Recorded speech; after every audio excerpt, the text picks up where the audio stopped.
All right, we are live. Thank you for joining us today. Today I'm joined by the one and only Anthony Rogers. We're going to be looking at a video by Hijab called Proof of Muhammad's Prophethood in 10 Minutes. About 3 weeks or a month ago, we looked at the first half of that video. We're going to look at the second half today. Let me open us with a word of prayer, and then I'll briefly summarize the first half of the video. Dear Heavenly Father, we thank you so much for this time together. We thank you for the technology that allows us to connect with fellow believers and sometimes unbelievers from all around the world. We ask that everyone watching this material, whether live or later on a replay, approach it with an open mind, that they not simply dismiss what we have to say because they don't want to hear it, and likewise that they not simply accept what we have to say because they want to hear it, but rather they consider the arguments. The truth, it makes itself apparent to those who are willing to listen to it. We ask that you be with us today, that you guide our discussion, and you prevent us from theological error. We ask these things in Jesus' name. Amen. Amen. All right, so as I said, we looked at the first half of the video last time. Hijab has three basic categories of argument. The first argument that he tries to make is that the Quran is, this beautiful poetry that's no one can match. And he's kind of forced into making that argument, since that's the only argument the Quran really makes for itself. So maybe we'll give him a pass on that one, even though the argument is really bad. He probably wouldn't have picked that one if he wasn't forced into defending the Quran. So then he comes to a second argument, which is that the Quran contains prophecies of the future. Keep in mind, this is supposed to be arguments for the prophethood of Muhammad. So even if it was true about the Quran that it contained prophecies, that would only demonstrate that the Quran was, had a divine origin. It wouldn't actually prove anything about Muhammad. It would only prove something about the text. But even ignoring that, we looked at what anyone who knows anything about this probably would have guessed is the first thing that Hijab would go to, and that's the so-called prophecy of the Romans being defeated and then later being victorious. We saw that that didn't stand up to scrutiny, and then we ended with Hijab trying to, even though he's supposedly arguing for the truth of Muhammad's prophethood, he goes on an aside and tries to tell us that the Bible is wrong. And to do that, he tried to claim that Jesus predicted that the world would come to an end in a short amount of time, and that it didn't actually come to an end. We saw that when we looked at Islamic prophecies, those actually made by Muhammad, or at least attributed to him, that this problem that Hijab gave to, or attributed to Christianity, which didn't hold up to scrutiny, was actually true about Muhammad. And we ended with this line here, that those infidels and skeptics would use this as an argument against Islam. So we thank Hijab for giving us yet another good argument to use against Islam. He's going to go into some additional prophecies. He started with what we presume to be his best, but he does make a couple additional attempts, so we'll pick up the video here. The video is in Arabic, so I have the sound off, but I'll read his words.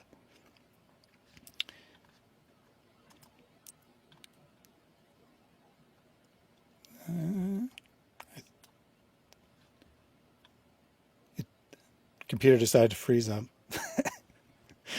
1 second. There we go. Okay, so he says, and there are many verses in the Holy Quran that mention the prophecies of what will come, like in Surah Al-Faf, about the arrival of the companions and Muslims to Mecca. When God Almighty said, with heads shaved and hair shortened, without fear, he knew that you did not know, and so he first granted you the triumph. This is a clear evidence of what will come in the coming year that happened in Hudabaya. How did he know? Who wrote this in the Quran that this will happen? So Hijab asked this question, who wrote this in the Quran? And there's a number of things we can say on this, but I would start with the question of when was this written in the Quran? Yeah. You handing the ball to me? Yeah. Yeah. I mean, part of the issue is whether, when people want to critique the Bible, they'll often operate on the assumption that if we have a prophecy in it, then it must be ex eventu, right? Or after the fact or post eventu.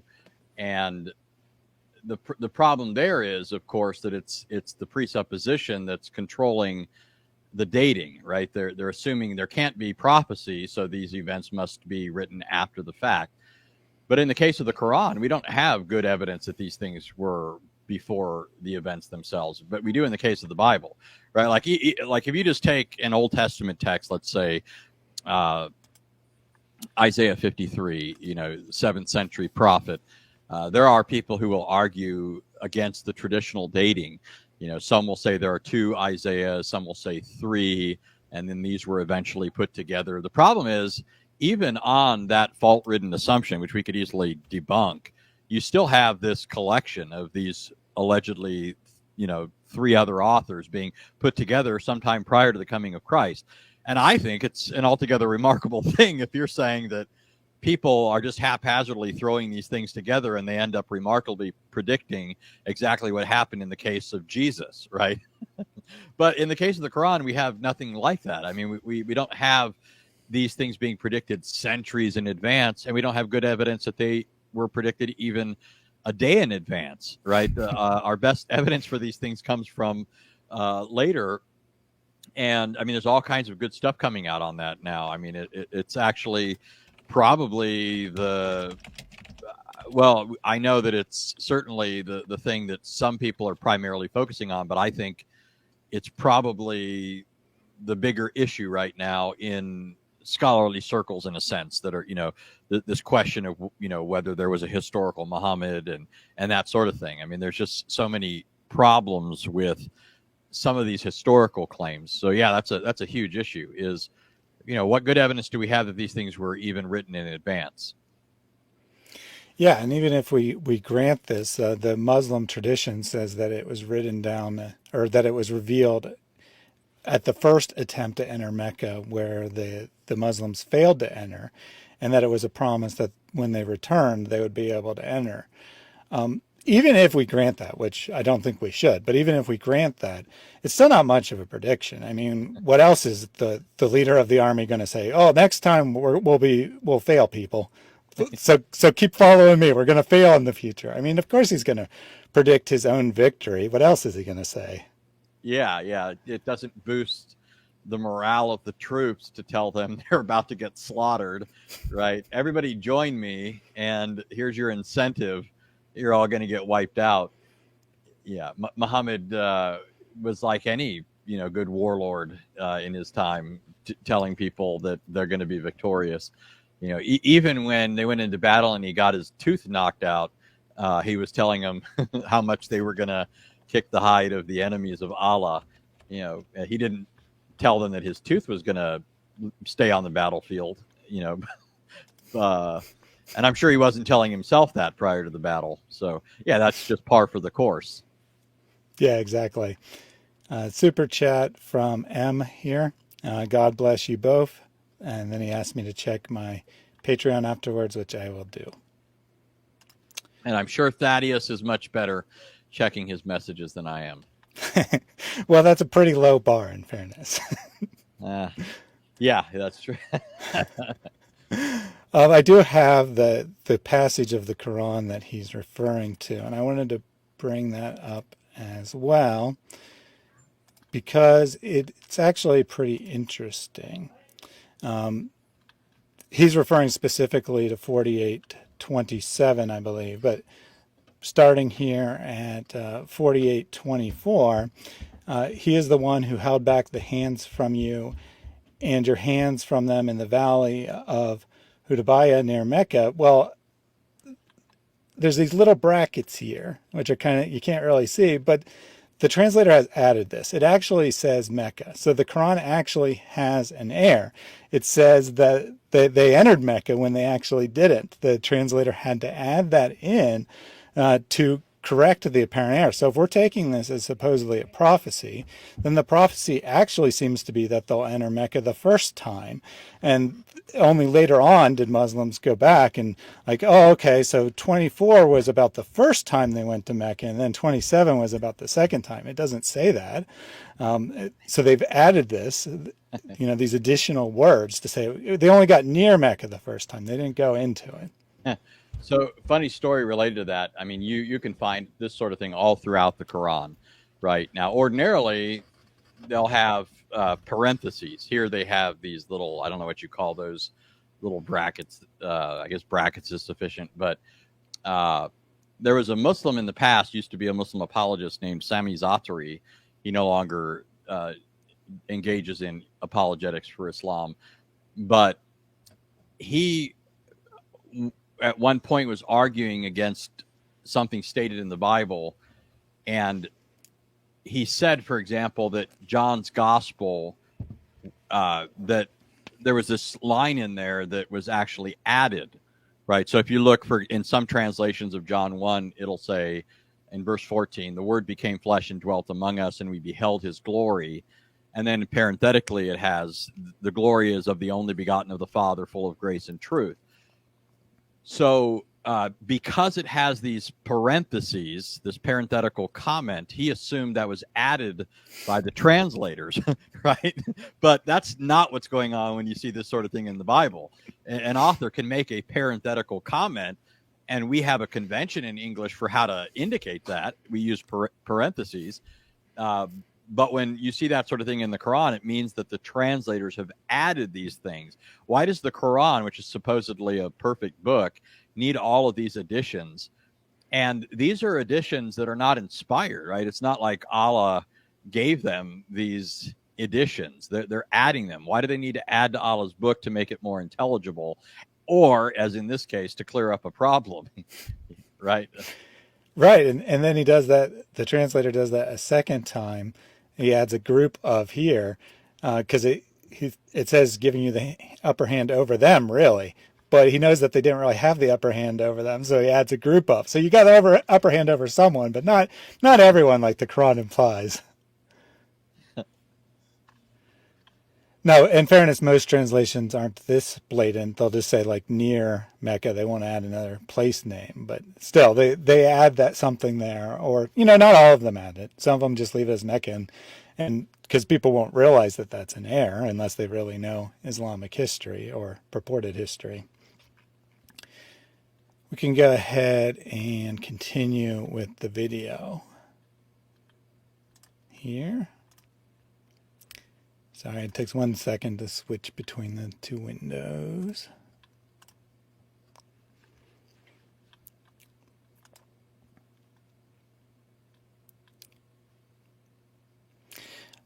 This means that you'll go for the Hajj and the Umrah, and this requires not fighting.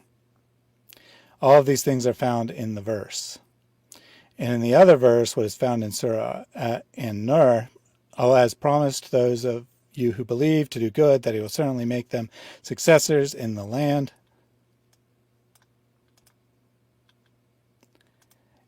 As he did with those before them.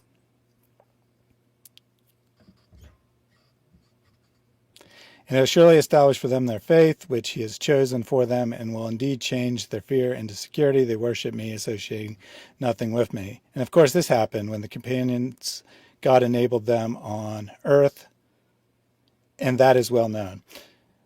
So he's making a second claim here. It wasn't that clear, but what he's trying to claim is he's trying to claim that the Quran also prophesizes the conquest of Arabia. So in addition to supposedly prophesizing the entry into Mecca, it also prophesizes the conquest of Arabia in general. And basically, we can say the same things about that so-called prophecy as we just did. That, well, one, we don't know when it was written when it was, revealed. We do know that it wasn't written down during Muhammad's lifetime, since none of the Quran was written down during his lifetime. So by the time it was written down, it had already been fulfilled. So even if it's something that he really said, I mean, how many other things that didn't happen did they just not write down? We don't know. And then there's the problem that what else is he going to claim? I mean, he's not going to claim that he is going to fail to conquer Arabia.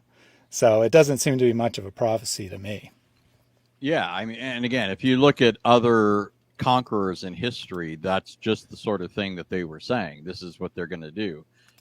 And the ones that didn't succeed, either they went down in history looking like buffoons, or their claims were just lost to history and we don't know about them. But in the case of Muhammad, he had his sights set on Arabia, and so he's going to speak in accordance with that. This is what we're going to do.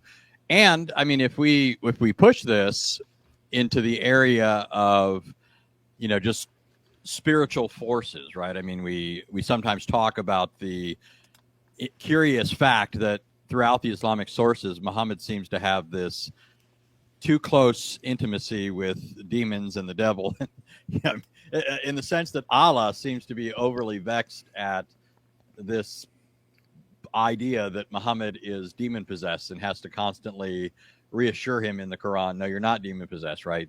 We've talked about this before. And, everyone from his wet nurse to Muhammad himself thought that he was demon possessed. My point in bringing this up is simply to say that, if we incorporate this into the discussion, I mean, that's just the sort of thing that, he would be impelled by, right? This idea that he's going to conquer, and Muhammad, Muslims couldn't rule this sort of thing out. Muhammad talks about Satan putting things in people's minds, and Muhammad seemed to have that fear himself that this was in fact happening with him. So I'm just bringing in another potential angle here, that it's not altogether surprising that somebody would make such claims. And the other thing is, it's certainly not a proof that the person is a prophet in this sense. We have, even in the Old Testament, for example, in Isaiah, I mentioned Isaiah earlier, you have this prediction that Cyrus is going to be victorious and he's going to free the Jews, and they're going to go back to their land and so forth. Does that prove that the religion of Cyrus is true? And imagine if somebody in Cyrus's court had heard about the prophecy of Isaiah and began saying, hey, Cyrus is going to be victorious, he's going to do this and that, and yet attributed it to one of his false gods. I mean, some of this is, number one, it's just not overly spectacular. It's a dime a dozen in the case of conquerors. That's what they're all saying. And again, like you said, not to lose sight of that, we don't know that these things were written down beforehand. Our best evidence is that these things come from much later. And we know that a lot of it had to be tinkered with or embellished in order for it to comport with what actually happened, right? So, I mean, there's just issues. There's so many issues. If he's spending 10 minutes giving us conclusive evidence, usually if I have 10 minutes and I'm going to give you a case for Jesus, I'm not going to give you the sort of stuff that's the worst or not as strong or clear. I'm going to give you the best evidence. So we can assume, I think, that he's bringing us the best evidence, and this isn't even good.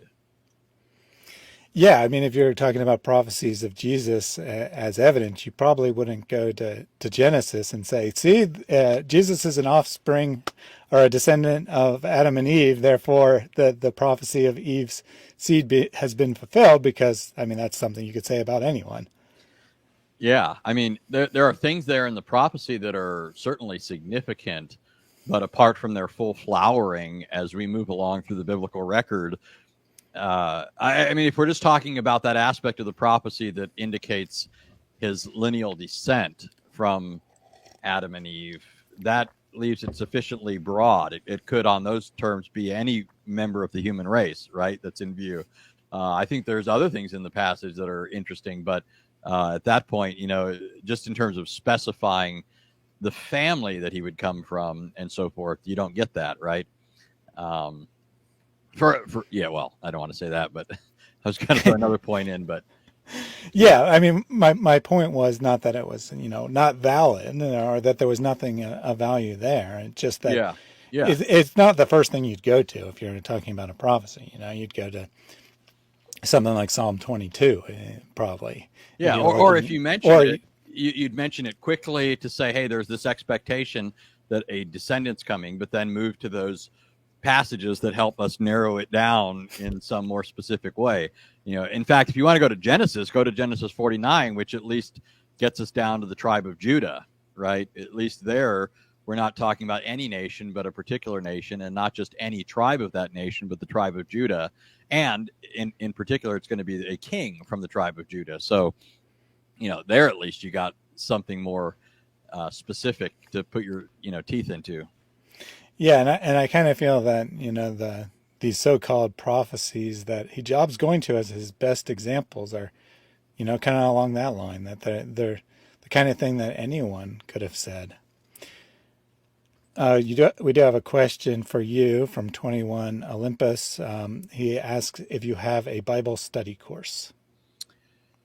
I'm not sure exactly what he means. I mean, on my YouTube channel, I do various studies. I am currently going through the book of Galatians, but also look at other stuff. I discuss doctrinal issues. I discuss prophecies.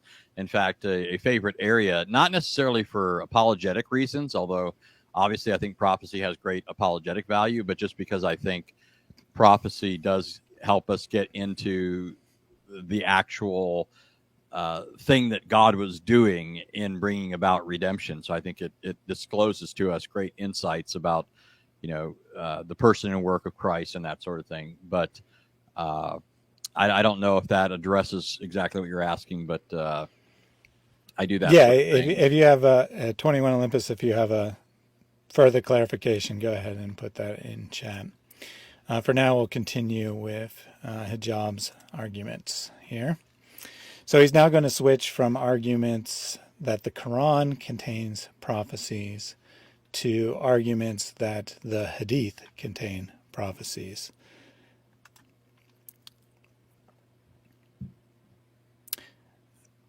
And examples in the Hadith are very well known that the Prophet mentioned the barefooted and naked sprawl in the architecture. Now there's the Burj Khalifa, the clock in Mecca. How can these things have happened? I should have probably asked you to guess, or asked the audience to guess what prophecy of Muhammad he'd go to first, because this is pretty much the only one they ever go to, is the supposed prophecy about the Burj Khalifa, and sometimes they also put in the clock in Mecca, as he did here. Usually it's just the Burj, but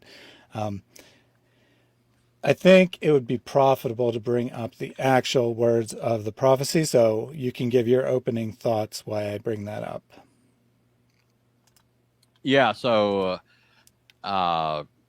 you're looking for the prophecy where it talks about tall buildings, that sort of thing.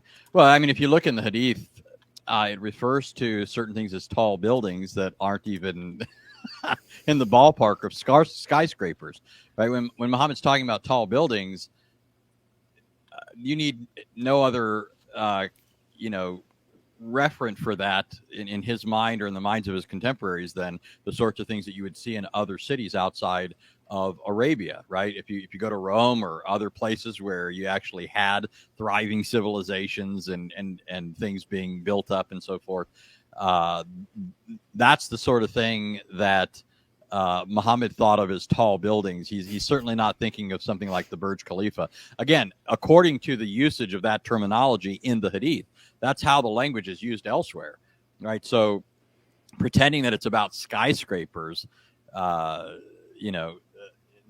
Muslim, if you would have gone to him and said, hey, could you draw something for us, one of these tall buildings that Muhammad is talking about, they would have built, like, I don't know, something like you could have seen in Rome, right? I mean, that was their understanding at the time. And so if Muhammad thinks he's going to conquer Arabia, and all these sorts of things. Well, his idea is that he's going to make it a civilization like you see in the case of Rome in the Christians or the Persians, or was true of the Jews in the past prior to the devastation of Israel.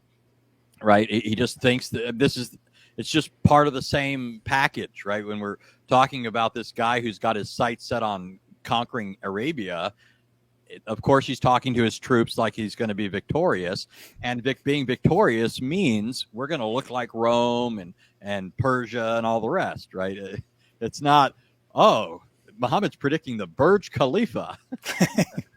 Yeah, I mean, if he said that Arabia would one day have the tallest building in the world, that would at least be a slight prediction. Still might not be that bold, but Yeah, and even then, though, I mean, what tallest building? You got to be more specific if it's really going to look like any. Yeah, exactly. Prophecy, because tallest building, what are you saying? It's going to be taller than the Parthenon? I mean, what are you talking about? Yeah, and so Andrew said this prophecy is in the Hadith, and it's literally a boast about the buildings in Petra by Muhammad's tribe. I'm not sure about that, but we will see what it is here. And I'm not saying that that's definitely wrong. I'm just, look at the context. See if there's really any kind of actual prophecy here. So someone comes to Muhammad and they ask him a number of questions. It's a really long Hadith, but they specifically ask him about the last day and what are the signs of the last day. And then he answers as following. He says, when the slave woman gives birth to her mistress, and then Waki later said that this means that non-Arabs will give birth to Arabs. And then the second sign is when you see barefooted, naked, destitute shepherds competing in the constructing of tall buildings. So it's supposed to be a sign of the end times. Did barefooted, naked, destitute shepherds build the Burj Khalifa? Well, I was going to get there. That was going to be my next question. Or even Arabs for that matter. I mean, obviously they paid for it, but most of the actual work was done by foreign workers. The architects were foreign, and the laborers were mostly foreign. But could you imagine people in Arabia permitting people walking around naked building these things? Try, a woman driving a car isn't gonna have a good. Well, I think they just allowed. Did they allow in Arabia women to start driving cars?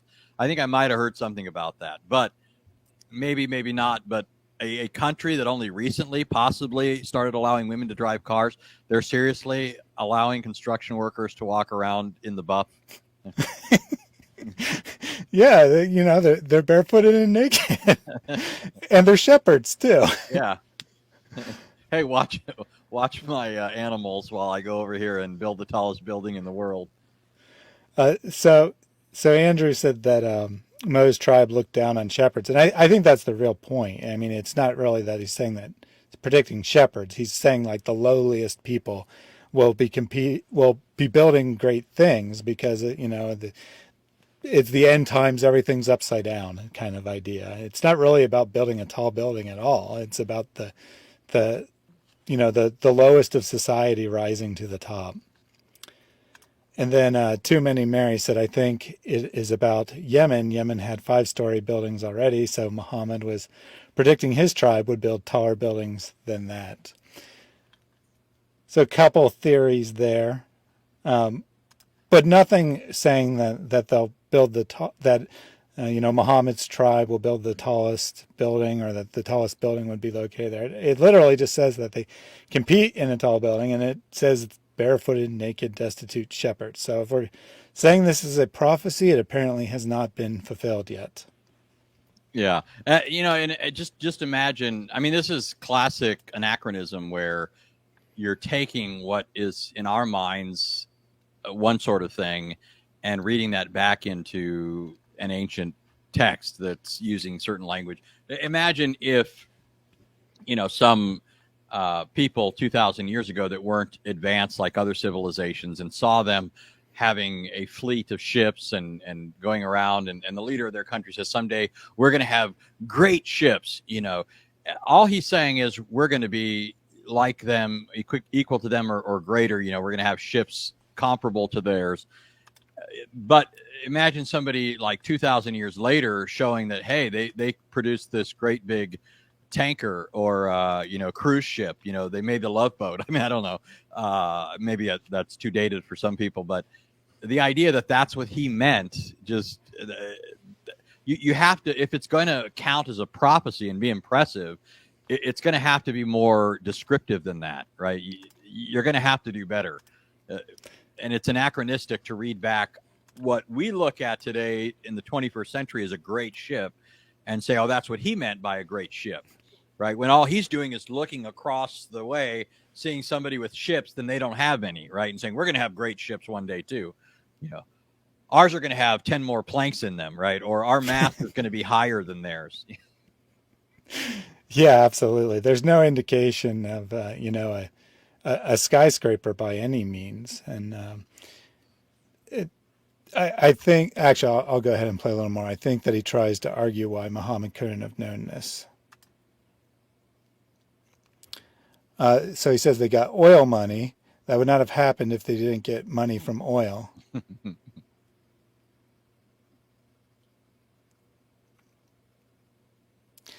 No one can say that the naked barefooted can do something like that.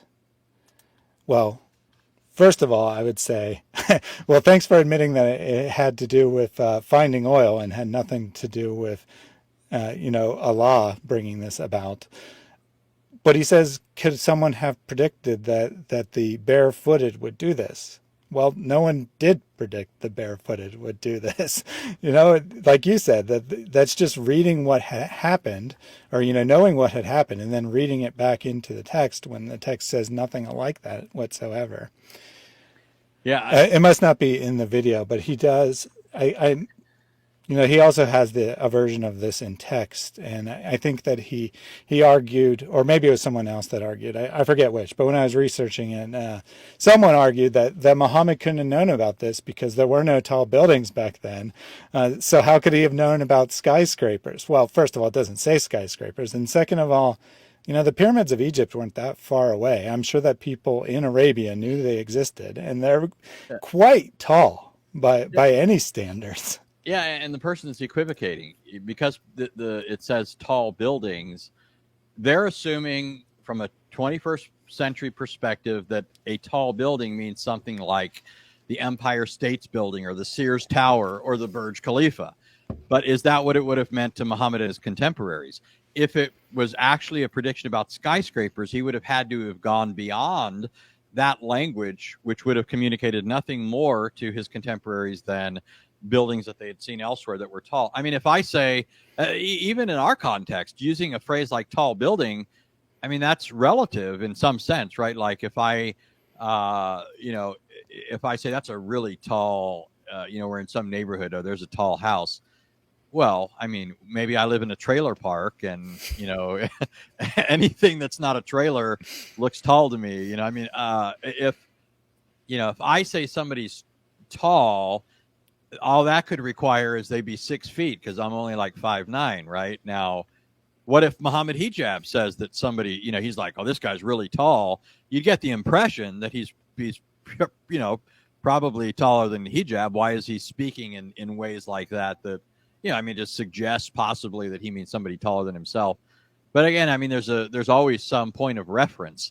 And the point of reference for a 7th century Arab or 7th century Arabs were buildings of the sort they had heard about, or maybe in some cases had seen from their caravan travels or what have you. But one thing I was going to say, and it's something of an aside, is he mentioned that they wouldn't have been able to do this without oil money. I actually think that's a pretty damning observation, because one of the claims Muslims will often make, and I actually haven't seen the rest of this video, so I don't know if he's ever going to try and make a scientific claim. The Quran has marvelous scientific insights. But they often claim that the Quran has these sorts of insights. What's always strange, though, is that the Quran never seems to lead Muslims to these insights until after the fact. In other words, somebody else discovers these things, and suddenly the Quran was saying that all along, right? And really what they're doing is they're monkeying with the language because the Quran is more ambiguous than they want to admit. It, it's malleable, so they can use it like a wax nose, right? You know, back in the day in Hollywood when they wanted to make a person look a certain way, they would shape their nose that, like, you know, they'd use wax, and that's what they do with the Quran. They take these words that are really ambiguous, and then suddenly they give them these precise meanings that apparently match the new knowledge or something like that. But the Quran never seems to be leading them and guiding them to these things. It's always everybody else that's discovering them, or at least for the most part, right? And so my point here is, why, if the Quran is right and it's got all these advanced insights and it's precise and all this stuff, why are Muslims otherwise not at the forefront of things? Why did it take some natural resource there to give them any kind of edge? You know what I mean? It's like other countries didn't have that natural resource and were incredibly productive in one way or another. I mean, it's kind of like there's an old observation about the, I think it was the Chinese who discovered gunpowder, you know, but who did something with it? You know what I mean? Like making dynamite and all the rest. And I'm not saying the Chinese are dumb by any stretch. I think they're made in the image of God, and they've done, obviously, they've done all sorts of things at different points in history. But the point is, you know, you can have people that are, you know, they have something, but they don't, it's almost like they don't know what to do with it. And Islam, you know, you'd expect if the Quran had these things that they would be more advanced than they are and not dependent on something like oil money to give them some place in the world kind of thing.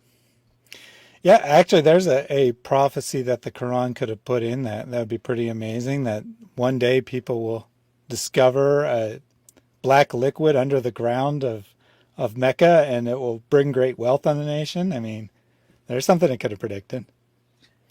Yeah, I mean, they could have had a song like the Beverly Hillbillies that Muhammad taught his people to sing. Again, I don't know how many people know that what I'm referring to. Beverly Hillbillies was an old movie where this old mountain man went out very poor, shooting in the ground, and up from the ground came a bubbling crude, and he was rich overnight. Yes, you know, it's technically before my time, but I've seen a few episodes. Pretty humorous TV show for sure. Off-topic comment here, but Comment Warrior said that he has a video of Tovia Singer supporting the genocide of Palestinians. And I brought this up since you just did a video on Tovia, so I was wondering if you'd seen that clip. Actually, I have not. That's interesting. I watch Tovia from time to time, and I'm always surprised at how he's trying to pull the wool over people's eyes, because I really can't believe he's as ill-informed as his videos would suggest, which leads me to think he's just obfuscating, hiding these things from people. And if he really doesn't know them, that even, I don't know, that might be worse, right? Because he's over there speaking as some kind of an authority. People are listening to him, and he's just not sufficiently schooled in these sources. And, you know, but he makes some pretty one thing I saw recently, for example, from Tovia, he was arguing that Christians are responsible for mistranslating Psalm 212, where it says, "Kiss the Son, lest he be angry." Right. So he blames the King James translators. They're the ones who did this. And he pretends like it's just no way it means the Son. And yet you could go read Midrash Tehillim, for example, and right there it's interpreted by the Midrashim as if it were a reference to the Son. Now, there are other interpretations, but the point is, they're not the translators of the King James Version. These are Jews who are seeing that as a reference to the Son. So anyway, I mean, how could he possibly, right? How do I'm a goy, right? I'm a Gentile. How do I know this and he doesn't, right? So he's either ignorant where he shouldn't be and speaking when he shouldn't, or he knows it and he's hiding it from people, which looks to me like Taqiyya has infiltrated Judaism. Got a couple comments from Carol and Little Deer saying that they They remember watching Beverly Hillbillies when they were younger. All right, we'll Yeah, in continue. fact, the Beverly Hillbillies are a better fulfillment of Muhammad's little hadith prediction, barefooted. The Beverly Hillbillies were these, like, they're portrayed as like these country hicks that are not very sophisticated, and suddenly they're very wealthy, right? And then they go to Beverly Hills where they get a big tall mansion, right? Maybe he was predicting the Beverly Hillbillies. And Arabian Princess says, "Hey Anthony, there are a few Muslims who would like to debate you. I have a feeling it might be more than a few, and one of them is Jordan M. He's from the UK, I think. So, any comment on Well, future debates with Muslims?" yeah. Well, one thing I'd say is it's curious to me that somehow other people know about these Muslims that want to debate me, and I don't know. And I don't mean that like obviously she's paying attention to things, but I'm thinking, why wouldn't they tell me, right? Wouldn't I be the natural person to tell that to? Or somewhere, right? Somewhere along the lines, I should find out too. Otherwise, it just looks like they're talking and don't really want to do that. But I do have potentially 3 debates coming up in a 2 or 3 day period in September. I'm not sure on all of them just yet, but one is potentially a debate on whether Jesus fulfills the suffering servant passage of Isaiah. And another is, does the Bible present God as a deceiver? Osama Abdullah, who's a Muslim from the past. I don't know how many people know about him today, but he was very popular in the Dawa circles back in the day. I've been a writer for Answering Islam for a long time. We don't update much anymore, but we had a website. It's still up, answeringislam.org. And there was Osama Abdullah created another website called answeringchristianity.org. And he's a pretty slick fellow. He bought answeringislam.net or something like that, or .com. So it was very similar to ours, and that would direct traffic to his site. So people that were looking for ours would go to his. And so we used to tango with him a lot in the past. In fact, he's one of my earliest, the guys I debated early on, and then he dropped out of the Dawa circles. But I guess he wants to debate whether the Bible presents God as a deceiver. And of course, here he's, smarting from the fact that the Quran repeatedly calls Allah a deceiver, even the best of deceivers, and shows him engaged in deception quite often. So he wants to try and turn the table. So I might debate that issue. And if I'm not mistaken, I think so. Nadir wants to debate. I'm not mistaken about that. Nadir Ahmed, not in my mind Islam's greatest hero, but he wants to debate, and I think it's on science. I don't know why he's still debating that. I could be wrong on the topic because it was just thrown at me, but anyway, so those are 3 potential debates. A while back, thought I was going to debate Jake, the Muslim metaphysician, but as some efforts were made in that direction, he suddenly was choosing other people, and then that just sort of fizzled out. And but yeah, I mean, I'm available. I don't know. I'm not that hard to reach. They can come in my comment section, my chat room. They could contact Ministry to Muslims, George Saig, and tell him they want to debate. I've heard that Yusuf Ismail wants to debate. We haven't agreed on a topic we'd both like to do. I could always get Shabir to do a debate. He's like a debate junkie. I don't mean that in some pejorative sense. It's just, he seems to relish debating. But I've debated him 6 times, and I don't know. I don't want to keep picking on the same guy. Yeah, I was going to ask if those debates are part of the Ministry to Muslims conference. Yeah, so there is going to be a conference September 9th through 11th in California. The details are on Ministry to Muslims webpage. And so there is going to be a conference with numerous speakers. Hatun is going to be there. Tony Costa is going to be there. Samuel Green's going to be there. I think Jay Smith is part of the conference, but I don't know that he's going to be there. He might be, coming in through an online source. But there is going to be a conference. There might be some debates. There just haven't been finally agreed upon. Excellent. So we'll continue with hijab now, looking at another claimed prophecy here. And there are many things. I mean, for example, like the hadith about usury that Prophet Muhammad mentioned, it would be very widespread, and whoever take it will be infected from it. Now, the whole economy is based on usury. It's not easy, and you will not find anyone predict with such accuracy like Prophet Muhammad. Go read some writings of economists. They talk about stuff all the time, and often, certain economists see the trends and predict things that happen quite accurately. But this one is especially poor, right? Yeah, I was going to ask, is this even a prophecy, or is it just a description of the way the world's always been? I mean, people charged interest on loans in the first millennia BC, second millennia BC. It's not exactly a prediction. It's just an observation. Yeah, I mean, and I'm not exactly recalling the precise wording of it. I don't know if you have that handy. I have it.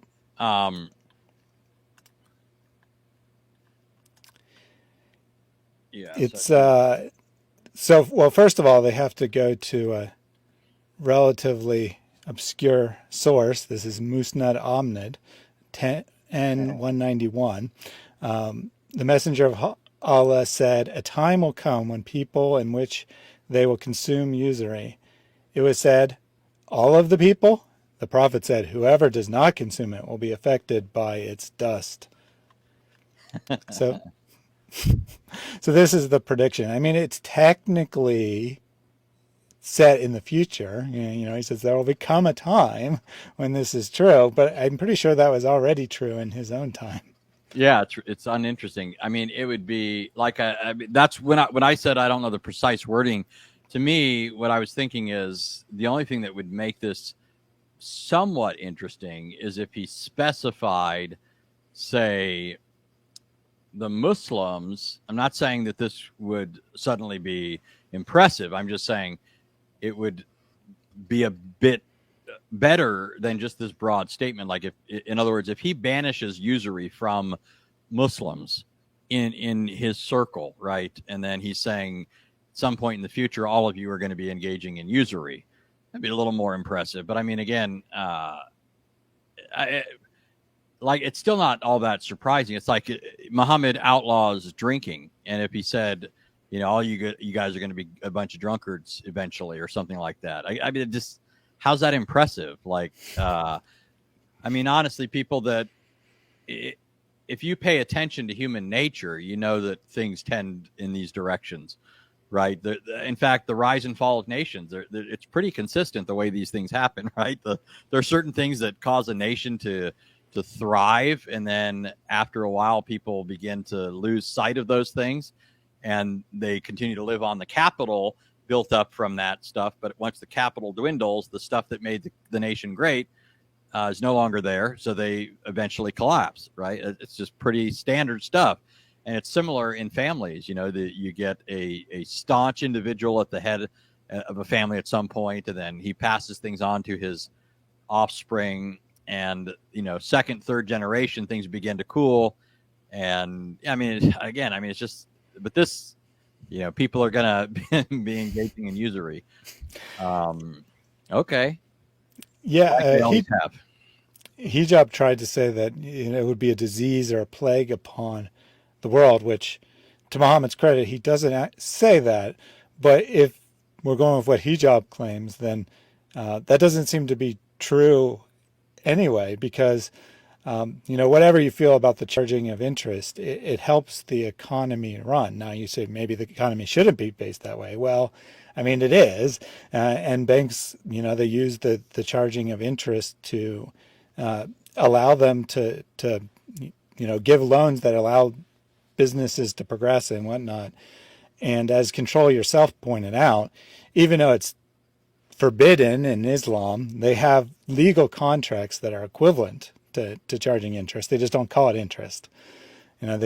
there's a fee. You pay a fee for your loan now, and then you pay back a larger amount later. It's a fee; it's not interest. So they feel like they're not doing interest, but it has the same exact effect. Yeah. One other thing is, why do they so freely get to use sources like Musnad Ahmed? Um, I mean, obviously, we understand that a hadith has grading, right? And something can be Sahih outside of Bukhari and Muslim. However, anytime in my experience, or at least often in my experience, whenever you quote something not in Bukhari or Muslim, suddenly it's like, it's not Sahih. You know? Yeah, give me Bukhari, and then you go Bukhari, and like, give me the Quran. Yeah. Yeah, we'll continue. And keep in mind, again, these are, I would assume that he's going to the best things he has, and this is what he can come up with. It's building tall buildings and usury. Don't recall, let me just check my notes real quick. Yeah, okay, so that's going to be the last prophecy, but he has a couple of closing words about the prophecies that he's looked at here.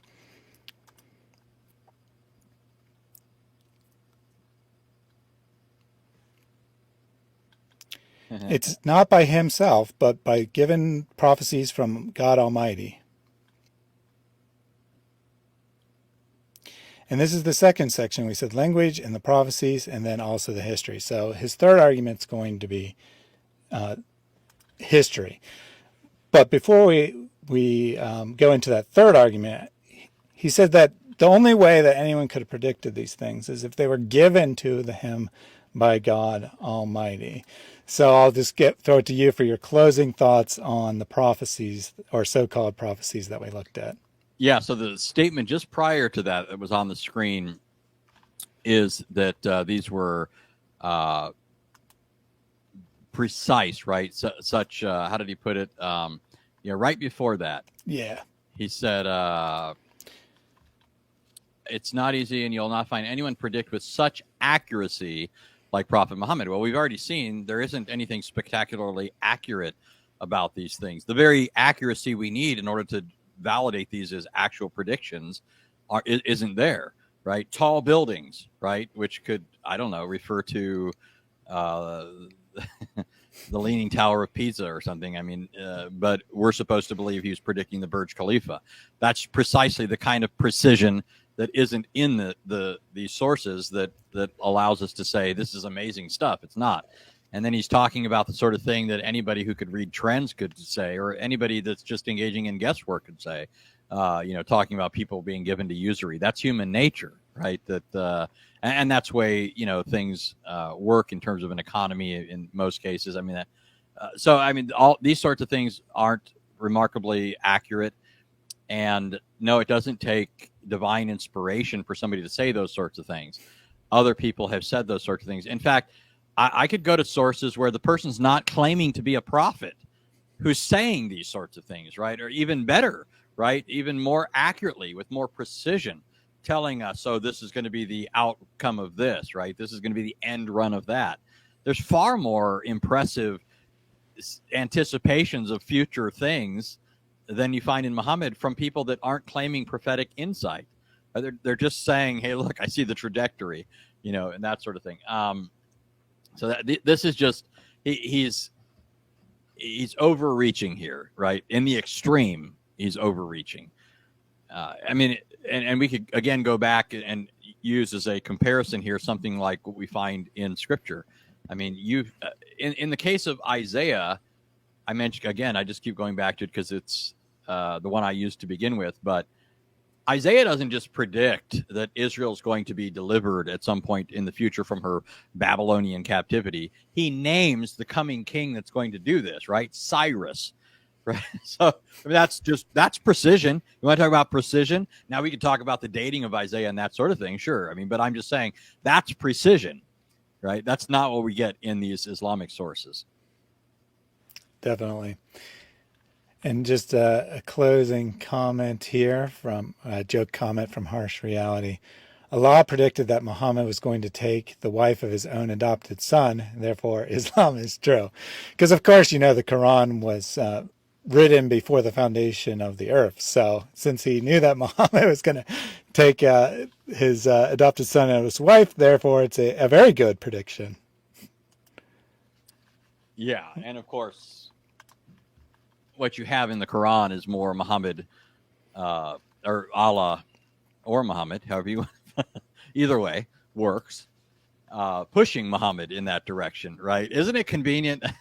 I know this is something of a rabbit trail, but you know, Allah is constantly telling Muhammad, hey, look, you don't really want to do this, but you don't really want to take this or that person or do this thing, but I'm telling you, you should, right? Other people are telling you it's wrong, but you need to get over that, you know, right? So it's really Allah in the Quran telling Muhammad it's okay, you know, even though everybody else says it's scandalous to have the wife of your adopted son, you know. Allah saying in the Quran, you know, you're too shy to tell people not to stay too long, right? The prophet is too shy. So Allah is telling you in the Quran, don't linger too long at the prophet's house, right? Just sounds like Muhammad's sock puppet, right? Allah is saying the stuff that Muhammad doesn't want to say in his own person. So he uses this figure to do his dirty work for him. Definitely. John 6:29 pointed out that Muhammad also predicted that at least 72 sects of his followers would go to hell, which reminds me of David's video about the one true prophecy of Muhammad. It wasn't this hadith, but it was a similar idea that all Muslims would, after a couple generations, would forget the original teachings and follow after air. Yeah, in fact, to put a spin on a statement that atheists often make, yeah, Muhammad got it all right, except the one sect he said wouldn't go to hell is also going there, right? Unless they repent and turn to Christ. So, they reject 71 or 2 or whatever. Isn't the number? I forget. There's 2. Yeah, I'm not certain whether it's 72 out of 73 or 71 out of 72. I get confused because what happens is there's a statement, I think, of Muhammad where he talks about the Jews or the Christians being split into 70 or 71 sects, and then he says his ummah is going to be split into one more than whatever the number is for them. And so whatever the number, just running with this 172, there's one sect that's supposed to make it out, right? Atheists often say, you know, you reject 99% of the gods out there. We just go one step further and reject the one that you still believe in. Well, anyways, yeah. So, but the problem is, if you look at Islamic texts on heresiology, right? There's a technical term for it in Islam. I can't recall what it is, but they have a pretty difficult time trying to fit the number of sects that they have into it, right? So they engage in this game of like combining and separating, and you know, if somebody else were doing it, just applying certain objective criteria, we wouldn't end up with the number of sects that Muhammad's talking about, right? It's just not the number that he gave. So when you look at these books, and they don't all do it the same, right? They have different sects that are split up and others that are combined in order to get the right number. Yeah, and you know, not to dwell on this, but I do enjoy the second half of that hadith as well, where someone asks him, well, how do you know which one is the correct one? He's like, look for the one that follows me or follows the Quran, one or the other. It's like they all claim that. Yeah, the one that follows me, and then they often cite where it talks about his generation, the generation after them, and the generation after them. So the Salafi, right? The predecessors, the earliest generations, and that's so all Muslims know to say, right? They all say it. They all say that we follow Muhammad and his companions, and those who came after them, and those who came after them. They're the best of generations, and so now what do you do, right? I mean, it's like, right. Everybody knows to say that, and it's like Muhammad then didn't give really good guidance. It's like he didn't give them clear criteria that they could use to distinguish. So there's exactly the kind of place where you'd expect him to give some precision where he doesn't give it, right? If everybody can come along and claim this, then it's just worthless as a way of ferreting out truth from falsehood. Yeah, definitely.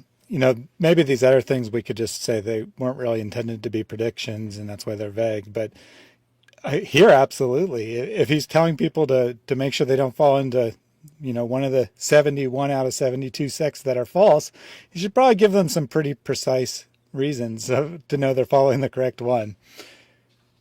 We'll continue with the video. So Hijab introduces his third argument here. So the third is the history. He's going to argue that the Quran has accurate history, and of course, by consequence, that the Bible has inaccurate history. Since you mentioned you hadn't actually watched through the video, would you care to guess what he'll go to first? Well, let's see. So they love to talk about Pharaoh. You are correct. So you've already made a better prediction than Muhammad. That's going to be his first case here. Well, I'll go ahead and play it and let him say it in his own words, though. So he says, now all who did interpretation of the Old Testament agreed that dun, dun, dun, that the one who was president or prince of Egypt at the time of Joseph was a king, not a pharaoh. Well, first of all, I think that he got his captions backwards there. I hope he said the right thing in the actual video, because the claim is supposed to be that the Bible calls him a pharaoh, but he just said everyone who interpreted the Old Testament said that he was king and not a pharaoh. I might be missing what you're saying is backwards. So he's given, so this part, if you just read this part, this would be the Muslim claim that I see, that the ruler of Egypt was called king and not called pharaoh during the time of Joseph. But he said before that, all who interpreted the Old Testament said that. So maybe he's saying that he could be saying those who were criticizing the Old Testament, I guess. I don't know. Anyway, leaving that trivial point aside,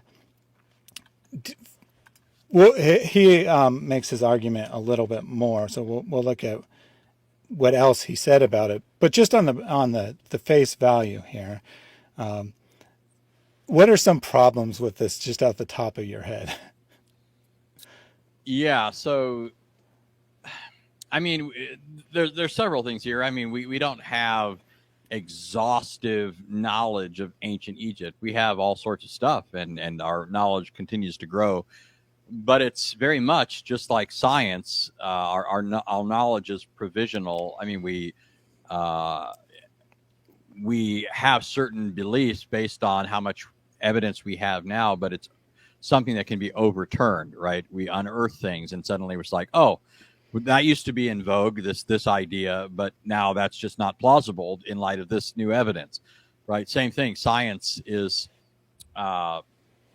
tentative, where in most things it's saying that so far as we know, based on the evidence we have and so forth, this is our current understanding of things, but this could be overturned in the future, right? It's feasible. And so so one issue is, and I'm not saying that I don't, that the evidence isn't there, that whether they were or weren't called pharaohs. I'm just saying that there always has to be a little bit more modesty with respect to things like this, just because it's not like ancient Egypt is just right there for us to investigate it in all of its glory. We can't interview people. We're going on the basis of stuff that we've unearthed, and that gives us only a partial amount of the data. And so that's one thing. But a second thing is, and this to me is really the answer, is that he's assuming that if the Bible uses a term for somebody in the past when that term wasn't used for a person until later, that there's something illicit about that. I mean, we do this sort of thing all the time, right? Like if I say, give you an example. I don't know how many people know this, but if I were to ask you, where was President Bush born? I don't know if you know the answer to this. Junior, you don't. He was born in Compton, California. Kind of crazy to think of, right? He was born in the city that NWA made famous as the gang capital of the world. Right. Now, but notice how I asked the question. I did it intentionally. Where was President Bush born? He wasn't president when he was born, was he? That's how we speak. We use language like that. And so when it comes to the Torah, Moses is writing for his generation. He's writing for Israel. And so when he refers to what's happening at the time of Joseph, the leader of Egypt, the term for that for the Israelites is Pharaoh. That's what they would have understood. It's illicit to turn around and say, oh, they didn't use that name back then. Well, what was he supposed to use? A name they wouldn't have understood, or you know, I mean, and besides that, the Bible's establishing connections. It's establishing patterns, and it's using terminology so that certain connections can be made, which we can't go into all that right now. But I'm just saying that it has this consistency of language. So, for example, every time Scripture speaks of Egypt, it's always down, right? Or when you're leaving Egypt, you're going up. When you're going to Egypt, you're going down. And it's part of this overall picture of presenting Egypt like Sheol, right? The land of the dead, which it was even called by people in the ancient world. Egypt is always presented as below, right? And so it creates this sort of picture of the realm of the dead. And so Israel being taken up out of Egypt is like Israel being raised from the dead. And there's all this imagery that's being built up in the Bible. And that depends on this sort of thing where you're creating a system of language, you know, that connects these things. But anyways, the basic point here is just that you can use a later term to refer to something in the past, right? It's not the same thing as the anachronistic fallacy I was talking about, where you take, you know, something that didn't exist. There was obviously a leader of Egypt, right? And in later Israel, they called them pharaohs. So that term can be used for a leader of Egypt in the past. It's not the same thing as, you know, using the word tall buildings. And then later we use the word tall buildings to refer to skyscrapers, which wasn't part of the meaning back then. And then, you know, saying that's what the word is referring to. That's entirely different things. Right. Absolutely. So I have a couple more thoughts that I'll share after Hijab gives his argument. But Anabaptist pointed out that people use modern terminology for things all the time. Almost all the Egyptian cities are not the names the Egyptians used, and so forth. And indeed, modern Egyptologists usually refer to all the rulers from the founding of the first dynasty up until Cleopatra, the last pharaoh, as pharaoh. They don't say, well, until from here to here they were called king, so we're going to call them king. No, they just call them all pharaohs. And it's perfectly legitimate to do. It would also be perfectly legitimate to call him king. You know, you could call every ruler of Egypt before or after the time they started using the term pharaoh as king, because they are the king. So it's really a silly argument to begin with, but there's some other problems with it as well. Let me go ahead and let Hijab explain why he thinks it's a good argument, though. But we see in the Holy Quran that Joseph, when he is speaking with the president and prince of Egypt, he mentions a name of a king, and in the Old Testament he mentions the name of Pharaoh, and this is totally faulty, and many Christian historians have corrected it. Well, first of all, I've never heard anyone mention this, including reading many atheists who will pull all kinds of silly, stupid arguments. No one has ever cited this as a historical error, other than Muslims who are trying to find something where the Quran is right and the Bible is wrong. Maybe there was an atheist who said that somewhere, sometime. I don't know. But I've never seen anyone say it other than Muslims. But here's the thing. In addition to, what Anthony already pointed out, when did Joseph live according to the Quran? Can't tell. When did he live according to the Hadith? You can't tell. So you have to presuppose the biblical timeline in order to get a date to say that the biblical timeline is wrong and the Quran's right. But if you're assuming the biblical timeline's right, then why are you saying the Quran is right? And then the other thing is that this is actually, the first time a Muslim brought this up, I tried to do get a real answer. And the answer is that no one actually really knows when they switched using the term because, naturally there'd be a transition period where people were using both terms we have very impartial records of ancient history. So no one really even knows when this change occurred. So it's just a complete non-starter as far as I'm concerned. Yeah. I was thinking when you were talking about dating and so forth, thinking if we were just going by the Quran, we don't even know when it was written. You could come to different conclusions. For example, in Surah 17, it talks about, blessed is he who took his servant by night from the nearest mosque or the sacred mosque, the furthest mosque or whatever. And supposedly that's a reference to Muhammad's night journey from Mecca to Jerusalem, right? But the statement is inaccurate in the sense that there was the temple wasn't in existence in the 7th century. So if the Quran is right, we have to say that whatever this is being revealed was when the temple was still there for this servant to have been transported to it, right? Which means that it had to have been written in the 1st century or before. So you get one date there, just going off of Quranic data. You could go to another part of the Quran and say, oh, this has to be after a certain date or before a certain. I mean, you end up with all these conflicting things.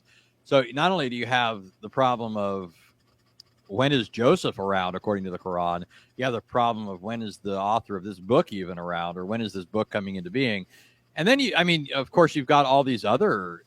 He's complaining about using a later term from our current set of data for a person in the past who occupied the same office conceptually. I mean, it's the same idea. He's complaining about that, but the Quran's got people in the wrong locations at the wrong date, right? Like Haman is in entirely the wrong. Haman's in Egypt with Abraham, and he's got all this stuff confused, right? So it's strange. It's not strange. I mean, what else are you going to do, right? You got to grasp at something like this if you've got so little to work with. Yeah, and we're going to see that, this is the one that Muslims typically go to when they try to claim that the Quran is historically accurate. He does have a couple other things which are less common, and I think we'll see why they're less common. But Too Many Marys pointed out that Hijab just called it the name Pharaoh and the name King, and that because that's what the Quran does, which is, of course, not accurate. Now, I mean, I don't necessarily think that's an error of the Quran, but if you're going to be nitpicky about tiny little details, then these kind of tiny little details matter. And Daniel pointed out that the Bible does use the name King as well, that it uses King and Pharaoh interchangeably, which makes perfect sense because they're two words that basically mean the same thing. So we'll continue with his argument here. So he's going to talk a little bit about the Old Testament because, of course, he can't make an argument for Islam. He has to try to make an argument against something else. The Quran corrects the Old Testament. So how, and those who say that it quoted from it,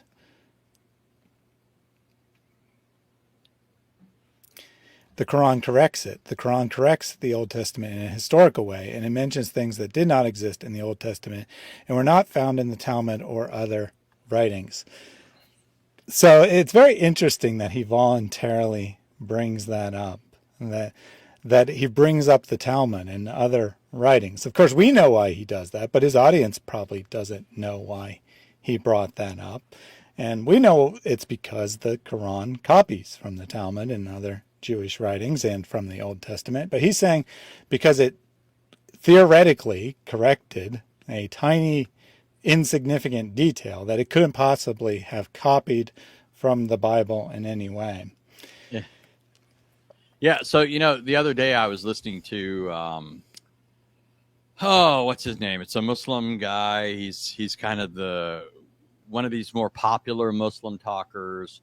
Uh, he's just doing the classic Muslim thing though, where they pretend that any difference you see in the Quran's recounting of something in the Bible, they pretend is like the Quran correcting the Bible, right? Now, sometimes they're just wrong. They didn't interpret the Bible right, and they think that the Quran is somehow correcting their own misunderstanding.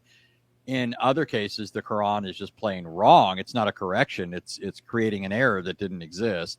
But then, in quite many cases, they're just plain ignorant of pre-Islamic Jewish and Christian sources that talk about these things, that bring up the stuff that Muhammad comes along in the Quran. And Muhammad, when you read these stories, he doesn't act like he's bringing something new, and certainly not like he's correcting something. He constantly says in these stories, remember, right? Remember, as if they're supposed to know this already, right?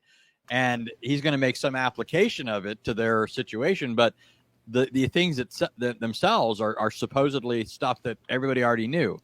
And but when he says it corrects and mentions things that didn't exist in the Old Testament and aren't found in the Talmud or other writings, I'm just going to be frank. I'm sure that hijab is no authority when it comes to ancient rabbinic literature and that sort of thing. The idea that he read the Talmud, I don't believe for a second. I mean, I'm not being uncharitable here. I've listened to him enough to know that he's not well informed on these matters.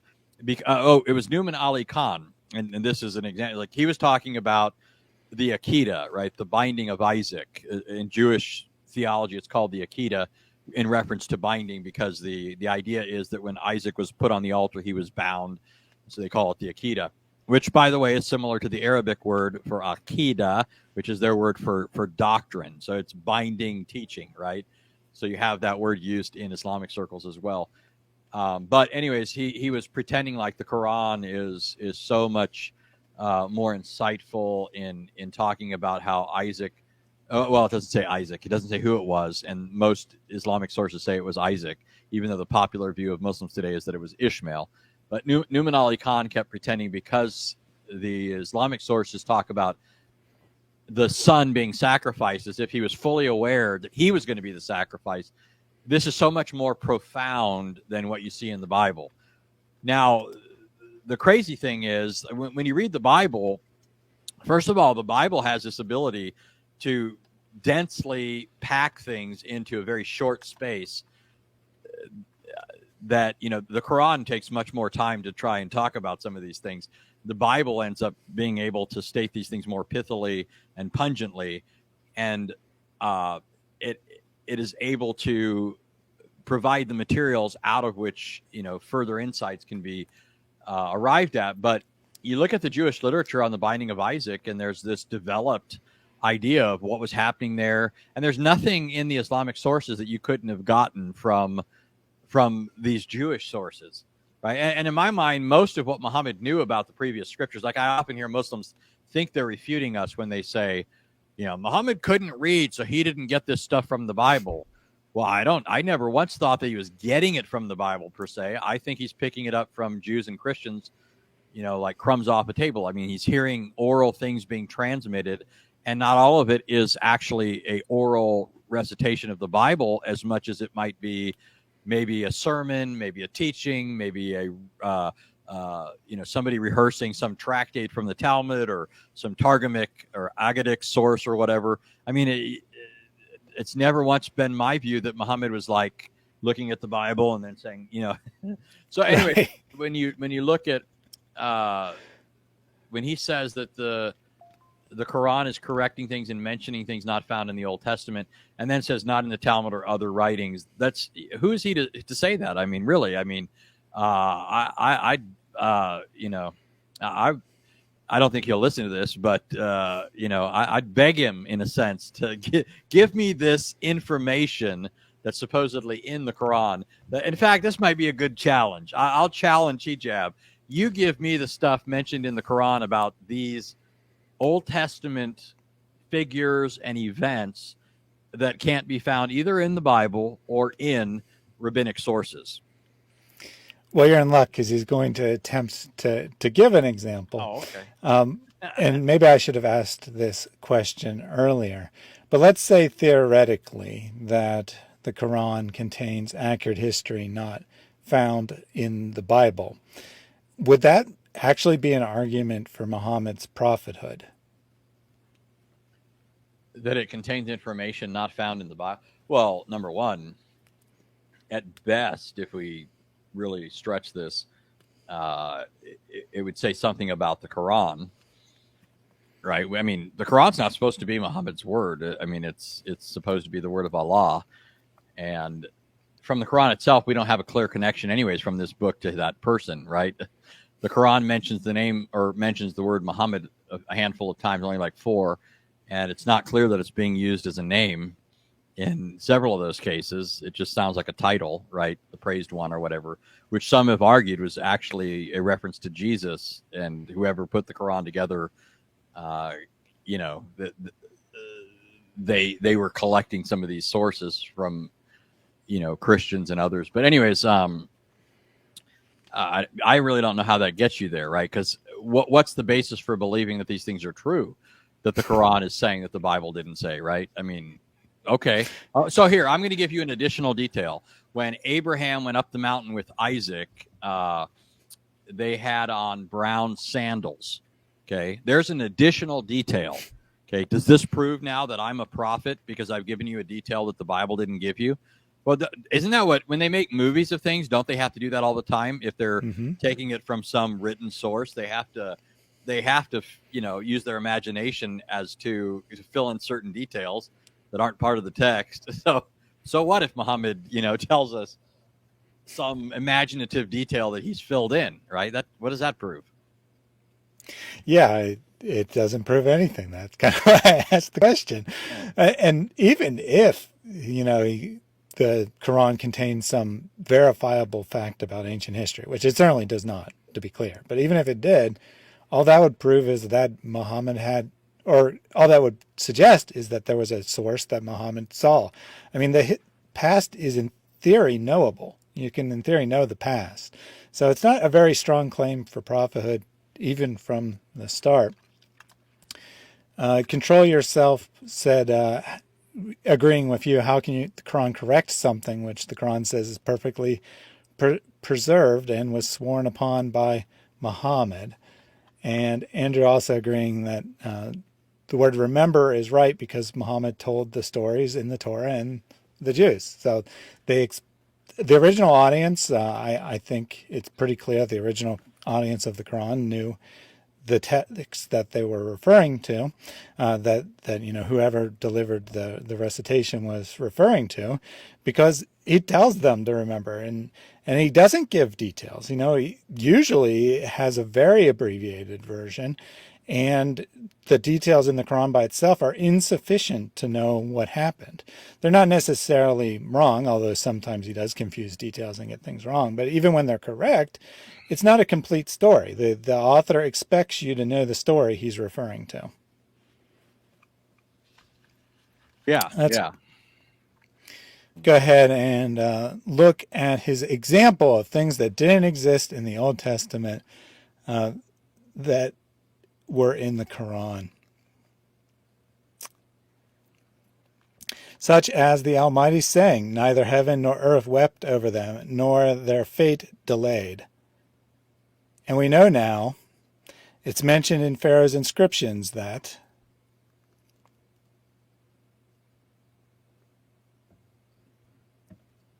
they used to say the heavens and the earth were weeping for the death of one of them. So this is his grand argument, and he's repeated this in other contexts. So I was able to figure out the text that he is supposedly referring to. But before we look at the actual text in question, does this sound like a amazing knowledge of the past that the Egyptians said that the heavens and the earth wept for the dead? No, I mean, I don't even know what to say to that. It's so mind-numbingly uninteresting and silly to put forth as an argument. So the way he tries to phrase the argument is that the Egyptians supposedly said that the planetary bodies were weeping for the death of the Pharaoh, and the Quran corrected them by saying that no one weeps for the death of the Pharaoh, thus saying that their conception of the planetary bodies as, quasi-deities was incorrect. That's what he's trying to make it say anyway. I see. So let me bring up the text that he is referring to first.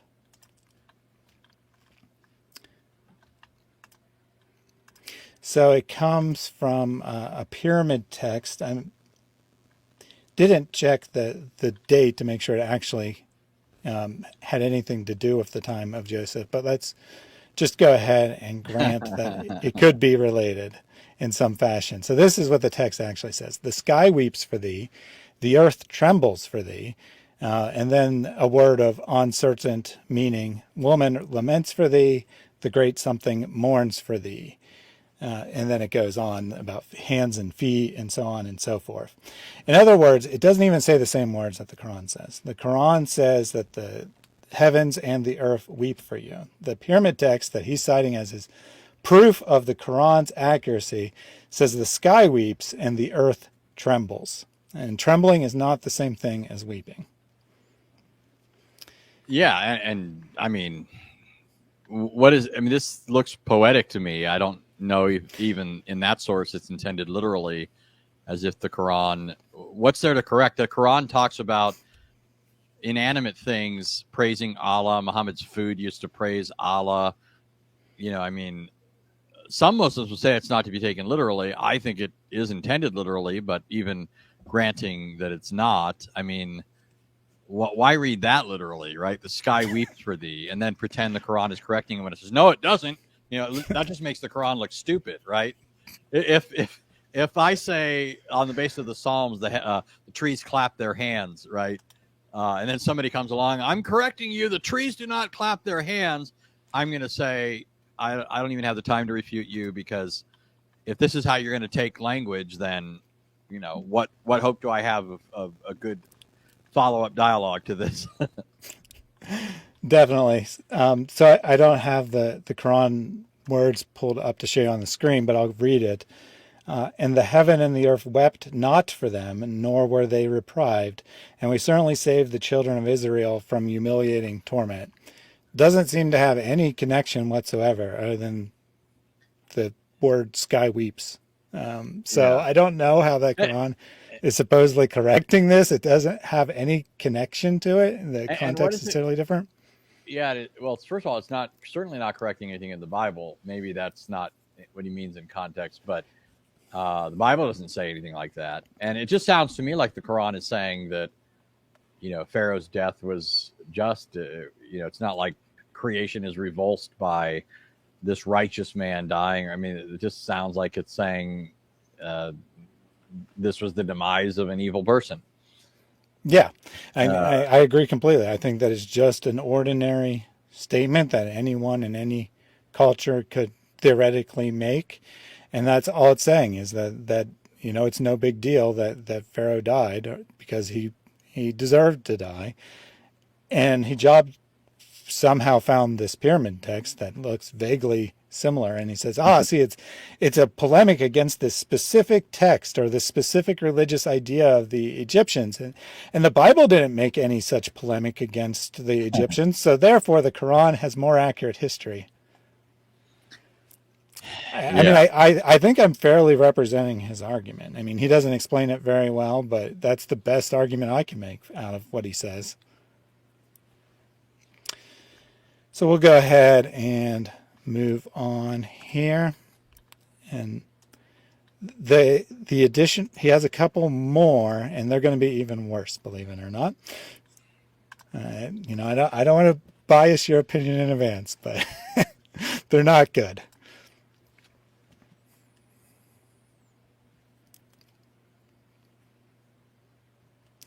This thing is mentioned in the Quran. It was not mentioned in the Old Testament.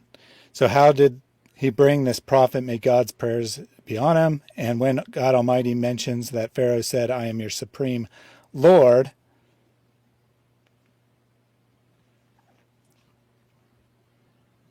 This part is not found in the Old Testament. This is a very easy part that Pharaoh said, I am your Lord Most High. Well, I agree that the Bible doesn't have Pharaoh claim that he is God Almighty, the one true God, because that's a ridiculous idea to put in Pharaoh's mouth. Yeah, I mean, this goes back to the point we were making before. How is it proof that what you're saying is inspired, that you say something about the past that you can't find in some source about the past, right? I mean, how do we know you're not making it up then, right? I mean, that's not an argument. I don't even get the line of reasoning here, right? If I say that at the time of Alexander the Great, this guy had a chariot with 2 horses. Nobody said how many horses he had. So am I suddenly now everybody going to say, oh my gosh, how did he know that? This guy must either be a prophet or the most remarkable historian we've ever seen. How do we know I'm not just making it up? Believe it or not, people have made things up in history, right? And so, I mean, I don't understand how this is supposed to be an argument. Now, and besides that, I mean, think about it. In one sense, it's ridiculous to put in his mouth, but we do know that rulers have made tall claims about themselves, right? How do we know Muhammad's not just retrojecting that or projecting that onto Pharaoh in light of what has, been seen in the case of some other leaders who thought more highly of themselves than was fitting, right? I mean, how are we supposed to be impressed by this? And why is this supposed to prove the Quran's inspiration or its superiority to the Bible? Yeah, I don't know what this is supposed to prove either. I guess he's arguing that the Quran couldn't have copied this because it's not something found in the Bible, but that doesn't mean it's accurate. It just means that it's made up. And the reason I said that I think it's really improbable that the Pharaoh would have said something like this is because this is a very biblical way of God describing himself, or, a Quranic way of God describing himself. But Egypt is polytheistic. The Pharaoh, in some sense, was a god, but he wouldn't be saying, I am, your Lord, I am the Most High. He wouldn't be saying that. I don't think. It doesn't seem very probable to me. Yeah. I think bottom line is it's not impressive that somebody puts words in the mouths of somebody in the past. Muhammad, I mean, one of the things I remember on my first reading of the Quran, I remember thinking, how is any of this impressive in terms of, like, every figure in the Quran from the past, right? Noah, Abraham, whoever, they all were made to say certain things. And then I would talk to Muslims and they constantly would talk about how all the prophets are talking about Muhammad. And I kept thinking, well, yeah, in the Quran, they're all made, they all sound like the same person, by the way. Honestly, when you read them, it's like, I wouldn't know that if you didn't put names on these people, I'd think it was the same person. It's like they all talk the same. I mean, it's but it's not impressive that you have one man putting into, you can say, okay, all the prophets testify to Muhammad. Okay, well, how do you know that Abraham spoke about Muhammad? Well, because Muhammad in the Quran said so. Okay, how do you know that Moses talked about Muhammad? Well, because Muhammad in the Quran said so. How do you know Joseph talked? Well, because Muhammad in the Quran. It's all just Muhammad in all these cases that's behind all of this. He's the the only connection to any of this, right? And it's very similar in this case. Like, I don't understand how he thinks it's impressive that a person can come along later and put words in the mouths of people and then claim this is spectacular, right? This shows that the Quran is correcting the Bible, or this shows that the Quran is not getting things from the Bible. Well, in this case, number one, it's not impossible that it came from some not extra biblical source, but also, it's not impossible that Muhammad just made it up either. Like, even when we talk about Muhammad borrowing things from the Bible, it's never been the claim that he only gets stuff from the Bible, right? I mean, where was that ever part of the claim? In fact, our claim is that he seems to be too willing to accept things into his Quran that aren't part of the inspired record, right? He's getting it from Zoroastrian sources. Half of it sounds like, he was listening to people around a campfire back before alcohol was banned. And anyways. Yeah, definitely. NA pointed out that he's known as the ear for a reason. We'll go ahead and continue with Hijab's claim. I think he just has one more, maybe two more. And this is not found in the Old Testament. He says that a lot. Check one. And in another verse that says, "Are you going to leave Moses and his people free to spread corruption in the land and abandon you and your gods?" I mean, there are other gods worshipped besides God at the time of the ancient Egyptians. And this is not found in the Old Testament. And he's really bad at the captions. Sometimes they go by so much. There's no way he said that much in that time. So let me just get that right again. So he says there are God's word, and this is not found in the Old Testament and is mentioned in the Holy Quran. So I say, what is he talking about? Does the Bible not know that Egypt is polytheistic? Yeah. So the Egyptians were all monotheists, worshiping the one true God. So here's the question, $1 million question. Why were the Israelites trying to leave Egypt, right? Why were they trying to follow the Lord? I mean, it doesn't make the whole story makes no sense now on this assumption, right? They're worshiping the one true God. Where, why are we leaving? I mean, it's that just I don't get it. But obviously, the Bible does mention the gods of Egypt, right? Yeah, I mean the plagues are specifically targeting the chief gods of Egypt. That each one of the plagues is targeting a specific god. I just brought up a text right off the top of my head. Exodus 12, verse 12 says, "I will go through the land of Egypt on that night and will strike down all the firstborn in the land of Egypt, both man and beast. And against all the gods of Egypt, I will execute judgments. I am the Lord." Right. So, I mean, what do you want? Yeah. I mean, he seems to be claiming that the Bible doesn't know that Egypt has false gods, which, I mean, it's just such an absurd position that I find it hard. That's what he's trying to say, but that's what it sounds like. See how this will go back to the point that I was making about him pontificating about what's in the Talmud or the Midrash or whatever. I found it hard to believe that he's read these sources. And remember, the Talmuds, the Babylonian and Palestinian Talmuds are large, and he doesn't reflect an awareness of them. But now here we have him showing a basic ignorance of the Bible. So I think, you can make an argument from the lesser to the greater here. If he hasn't read the Bible, right, which is a fairly short text by comparison, then are we really supposed to believe he's been scouring the Talmud, and Genesis, Rabbah, and all the rest? I mean, but it's right there, Exodus 12. It's only the second book of the Bible, right? How far has this guy gotten in his reading, Yeah, I mean, you'd think he'd at least read the passages that he's going to talk about, but apparently he can't be bothered to do that. Yeah, and he could have used a concordance too. He didn't even have to read it to sound more intelligent, right? He could have just, maybe I ought to check and see if, this is the way that false religions are made. People just say things. Oh, wait a minute. We're okay. It's like one of these mirrors where, you got two mirrors and you keep seeing mirror, mirror, mirror.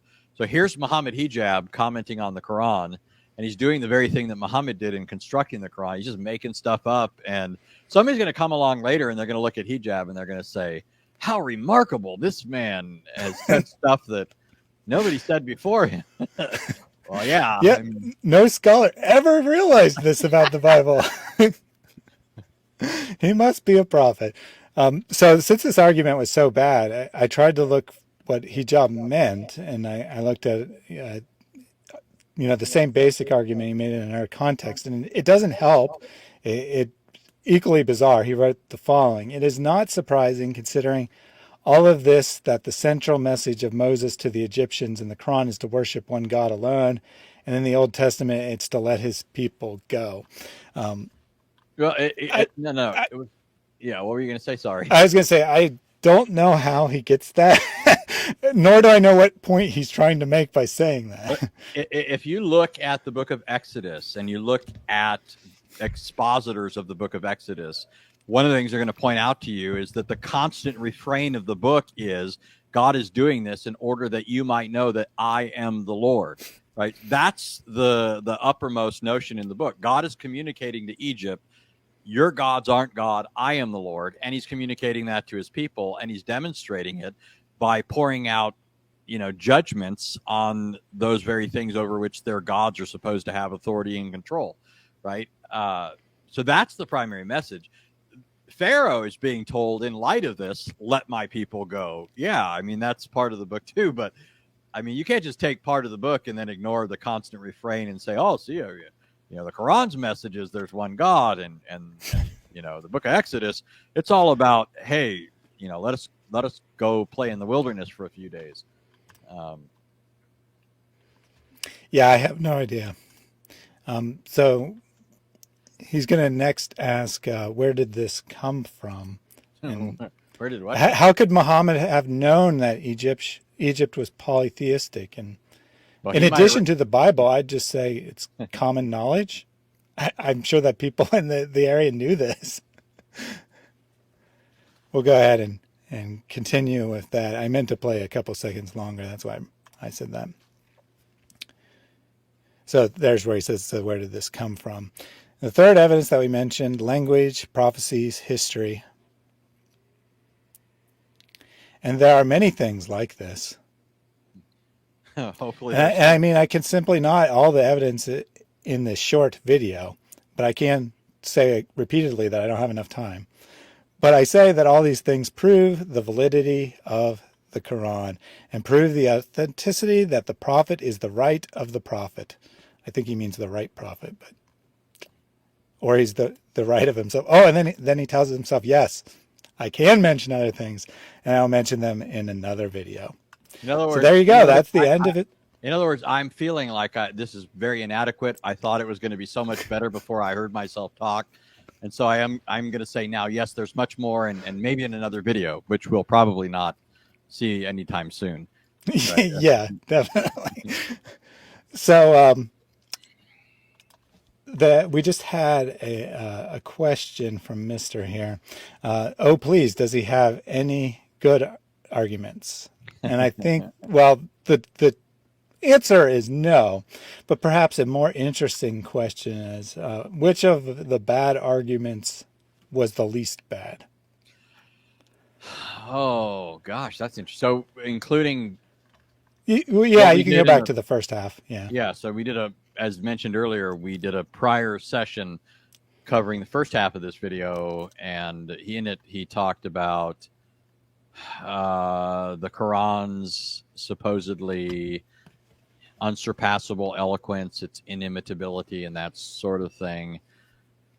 Its claims to predict certain events, such as the Romans defeating the Persians, and then these historical things. Which is the best in all of this? Oh my! I know, hard question there. Yeah, I mean, I think that you could package some of this in different ways where one might look better than another, I guess. I think I can say that much. Like rhetorically, you can make, like I've heard Muslims make certain claims about the Quran and its unsurpassable eloquence sound better than is actually the case, right?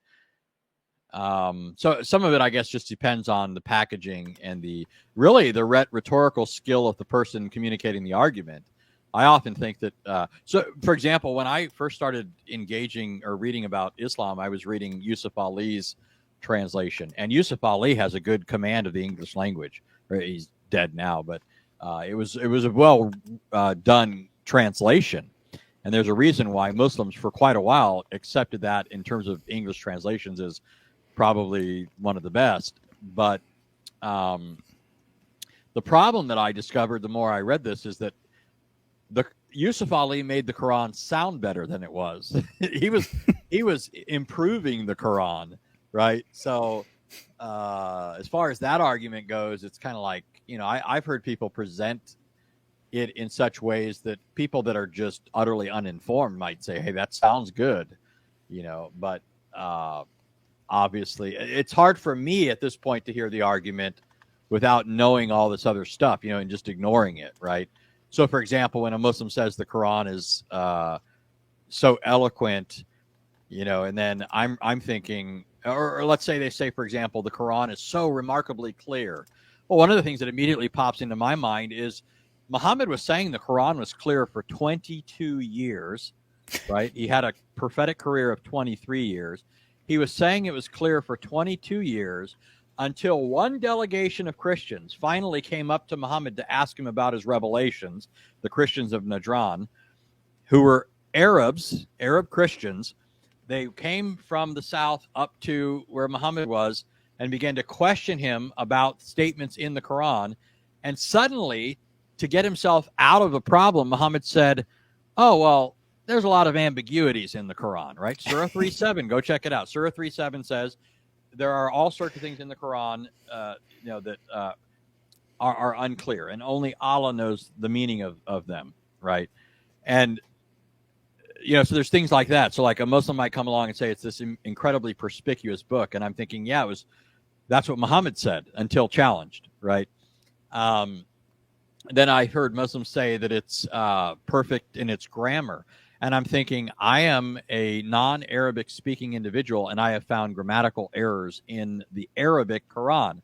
How is that possible, right? And I don't know if I've ever talked about this on here before, if you know what I'm talking about, but I actually wrote an article a long time ago with a person that'll remain unnamed. And I discovered the problem, but I brought that person in order to create this title, right? There's a statement there's a verse of the Quran where Allah says to Moses and Aaron, he says, go both of you to Pharaoh and say, we are the messenger of the Lord of the worlds. Now the grammar is incorrect. And the reason I discovered it was because I kept looking at translations that worded it differently. And I thought, why are there all these differences? And so I looked at the Arabic breakdown of the verse, and I saw that there wasn't grammatical concord between the words and so forth. And so I sent it along to certain Arab speakers, and they're like, yeah, you found a real problem here. So I'm thinking, how can this book be so perfect that a guy who doesn't even speak Arabic can find a grammatical error in it, right? And man, Muslims flipped when we sent that article out. Oh, so the title of the article was "Don't Shoot Us, We Are Just the Messenger." So the title had a grammatical error in it. So yeah. Anyways, I've heard some Muslims package some of this in ways that might sound impressive to people, but almost all of these things rest upon a great deal of ignorance. They're only persuasive in a context of ignorance. Now, some of these I think nobody should be falling for. I mean, for the life of me, I can't understand why anybody would find some of that impressive, but I don't know if that answers the question. Yeah. I mean, that's a good answer. And since I posed it to you, I'll pose it to myself as well. And I guess if I had to pick something, I'd probably say the prophecy of the Romans, just because it doesn't hold up to scrutiny, but at least if it was a legitimate prophecy, that would count as evidence. Whereas most of the things he cites wouldn't even count as evidence if they're true. So, most of everything he says, like you said, relies on ignorance. It relies on people not really knowing anything. But even not knowing anything, you could say that this is a dumb argument. I mean, oh yeah, the Quran contains details not found in the Bible. How is that an argument the Quran's true? I literally cannot figure out how he thinks that's an argument.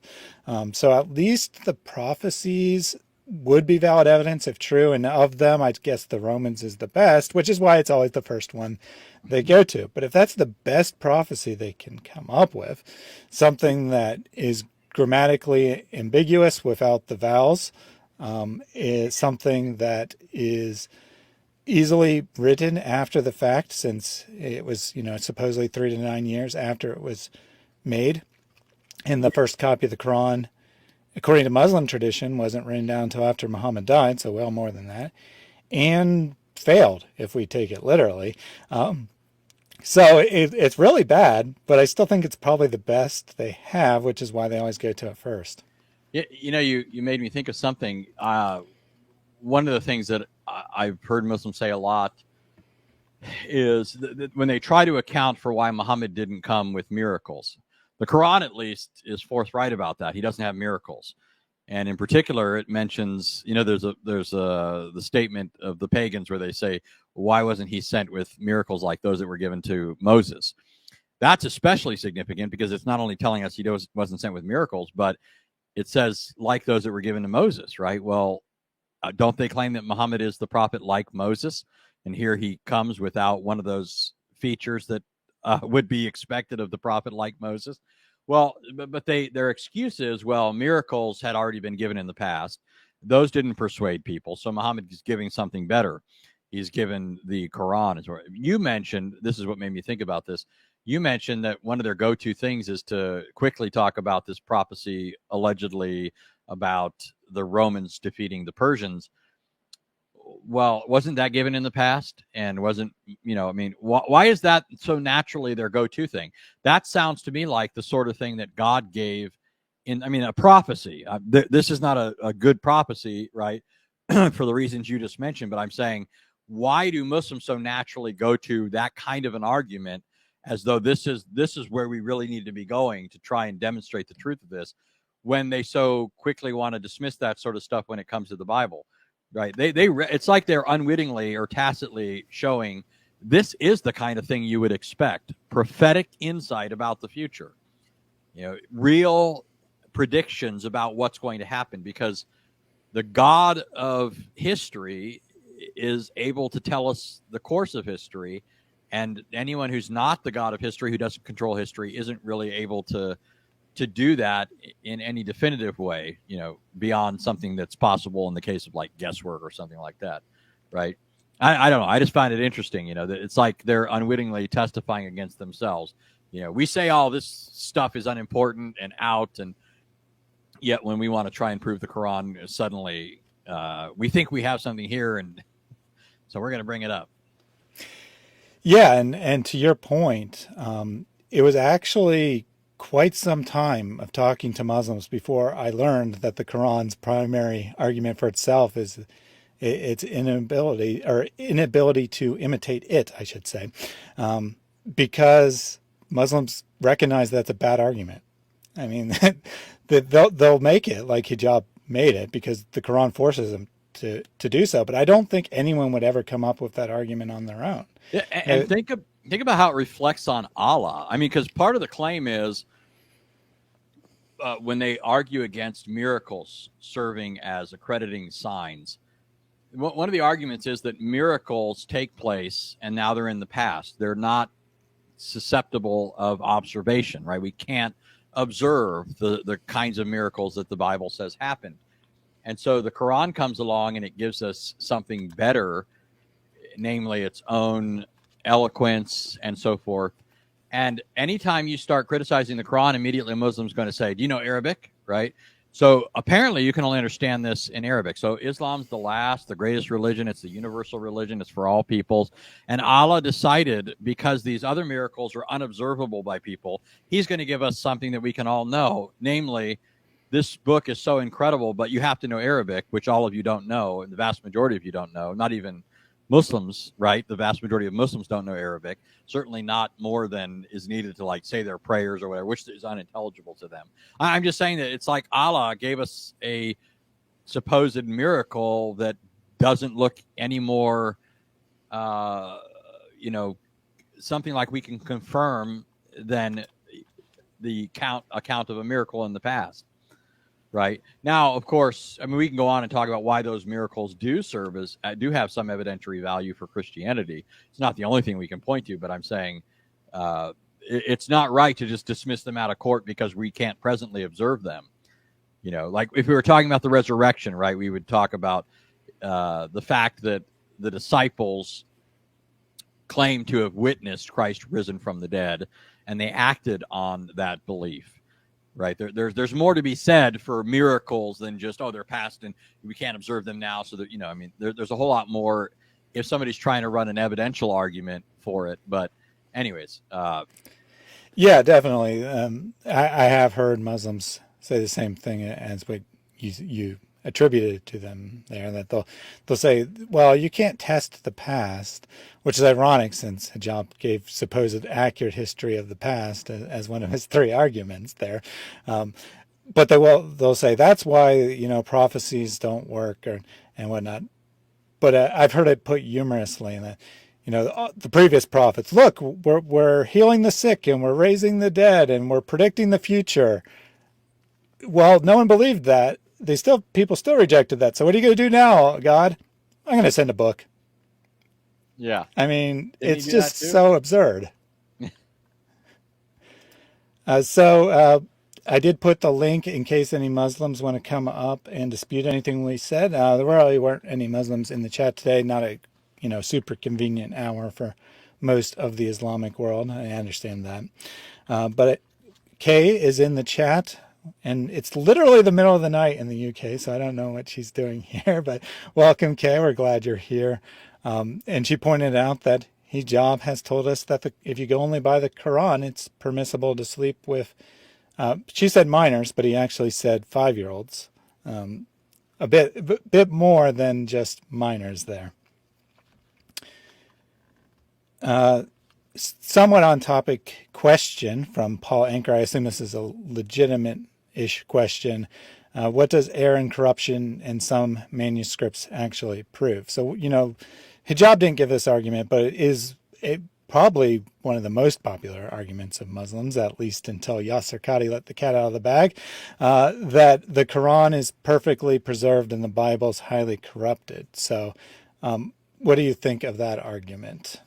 Well, first of all, in terms of competing claims, if it were the case that the Bible in its textual transmissions has variants and the Quran, by comparison, has no textual variants, that would be interesting. I mean, seriously, that'd be interesting, right?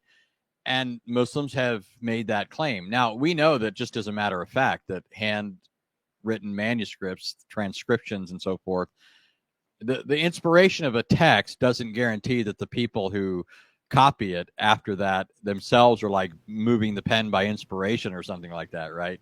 We have ways of comparing and collating manuscripts and determining the original reading and where some slip of the pen or scribal oversight or something like that crept in. We're basically able, through the science of textual criticism, to determine where the right reading is and so forth. It's not like we're fumbling around. What did the Bible really say here? In vast majority of cases, there's not really any question. But it'd be impressive, since no other book in all of history has really, from ancient times, been transcribed with. If it's been transcribed at all, right? With especially the more it's been transcribed, and we're going to find copyist mistakes, right?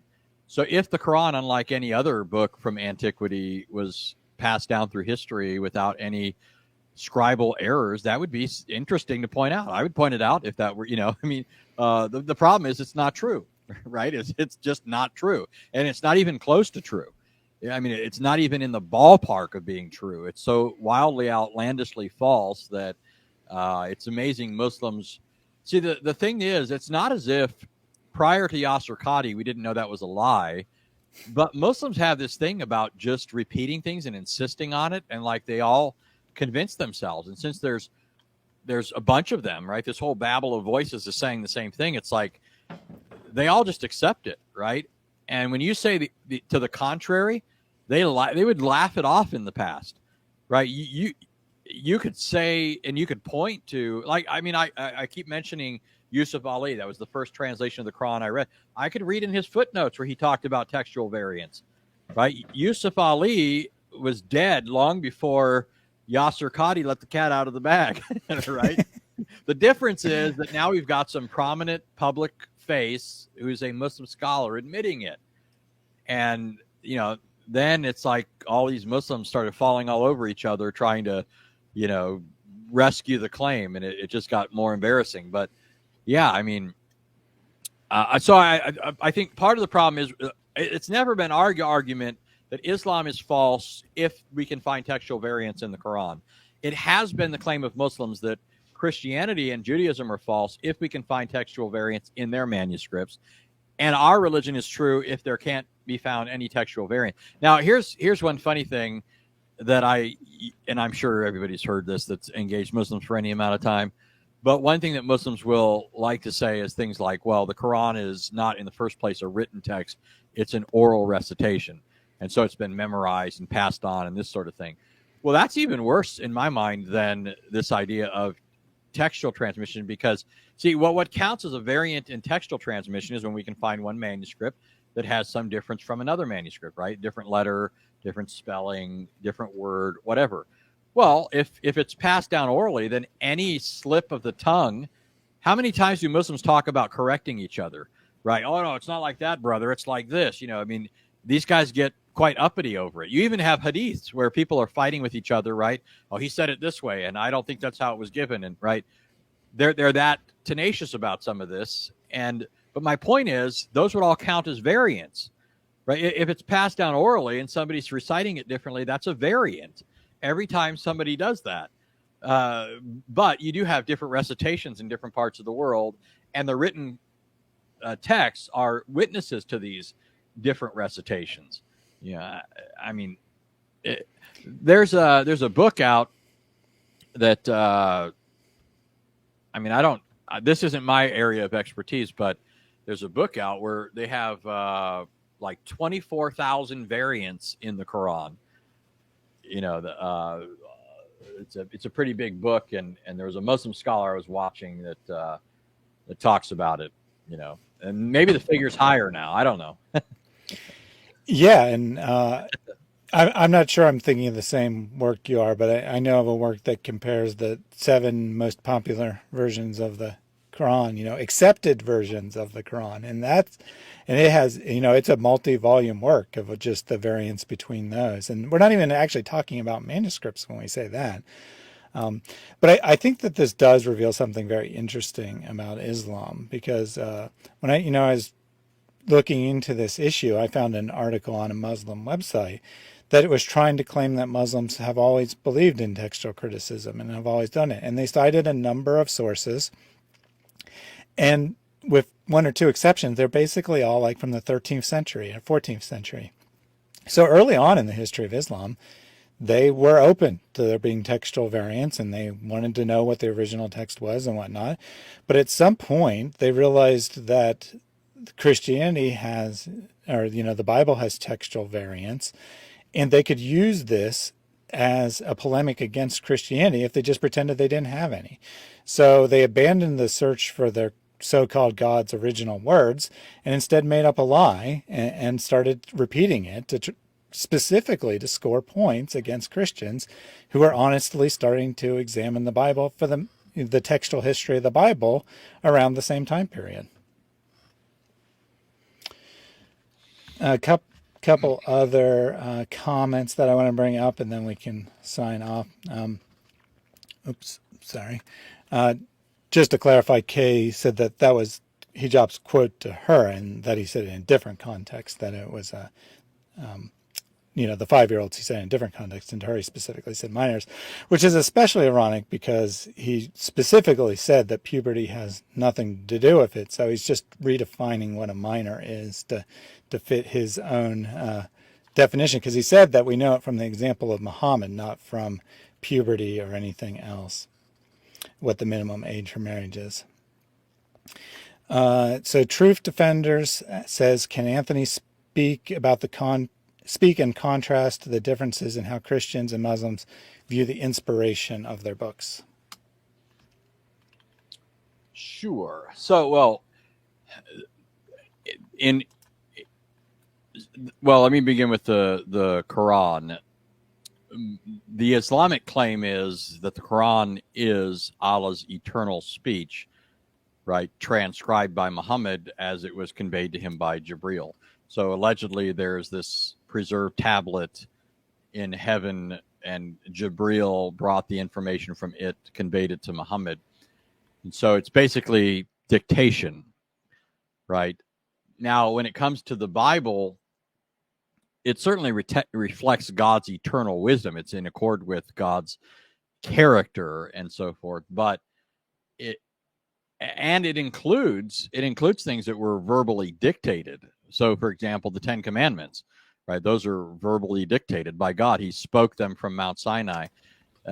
In fact, I sometimes meet Christians that don't know that the text says that God actually spoke the words of the Ten Commandments from the mountain. Israel heard God speak those words, the whole nation, and he transcribed them on the tablets and gave them to Moses. And so those are a direct, revelation from God. Moses was not employed in the process of, the wording and so forth.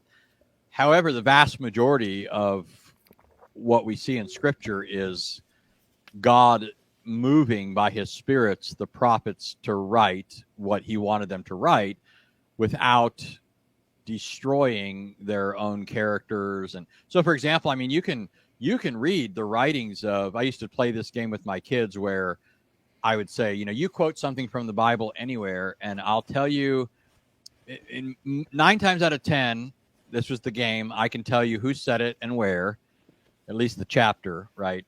And at the very worst, if I can't tell you the book and chapter, then I can tell you who said it. And the reason I could do that was because the individual characters of the authors weren't overridden in the process of inspiration. So I could tell Paul from Peter, and even Old Testament books, there's a characteristic of the author that is seen in the book. And yet in it all, you still see the fingerprints or hand of God through it. So at the same time, while I could distinguish an author based on familiarity with their style, when I hear something else that's not part of the Bible, I not only can't say this is from one of these biblical authors, but I say that doesn't sound like Scripture at all. Right? That's just, I'm not making an argument for the Bible here. I'm just making an observation. Right? So I'm not saying, oh, I've got this subjective, proof for the Bible. I'm just saying, as a matter of illustrating the difference here, that when God gave Scripture, he used actual agents. And so, the fact that Paul was an exceptionally educated individual is relevant to his writing and to the choice that God made, of Paul, and that he would be a major author of the New Testament. It's not like when the authors of Scripture wrote, it's not like they suddenly had a new vocabulary that didn't exist before they started writing, right? Paul is drawing on the vocabulary that he knows. And God is superintending the process so that what Paul writes is exactly what he wants him to write, but all of it in accordance with his character, and the learning of these people and so forth. So, yeah, there's something very different going on in the Bible and in the Quran. In the Bible, God is, by his Spirit, providentially superintending the process so that the writers are writing what the Spirit wants them to write, and what they of their own accord also, are thinking to write. That's what is occurring to them as the right thing to say in that context. And that's just not what you get in the Quran. It's supposedly a transcription of an eternal book. And it's passing strange then when, one of the things, if you pick up any commentary on a biblical book, a New Testament epistle, they'll refer to these as occasional letters. What that means is these are written in response to something. There's something that occasioned this writing. So the book of Galatians was written in response to the problem that was taking place in Galatia because false teachers had come and infiltrated the church. Right? When Paul writes to the Thessalonians, there's something that occasioned his writing. Well, when you turn to the Quran, then that's not the sort of thing you should be seeing because it's an eternal book. So it shouldn't be responding. It shouldn't have the appearance of being an occasional writing that's occasioned by something. Something, triggers this response or whatever. But look at the commentators. One of the first things you see in any commentary on any surah of the Quran is where they're talking about the occasion of revelation. That's what it's called, in fact. the occasion of revelation. I've got books called The Occasion, of Revelation, because they're trying to tell you this is the historical situation that occasioned this, that brought this about. Why would that be the case if it's an eternal book? That doesn't make any sense. Yeah, and to add to that, from a different perspective, there's been numerous studies on the Quran that prove that it was delivered orally, which is consistent with the Muslim belief of how it was delivered, except it's not consistent with the Muslim belief of what it is, right? If it's supposedly just God dictating his eternal book to Muhammad, why does it sound like oral storytelling?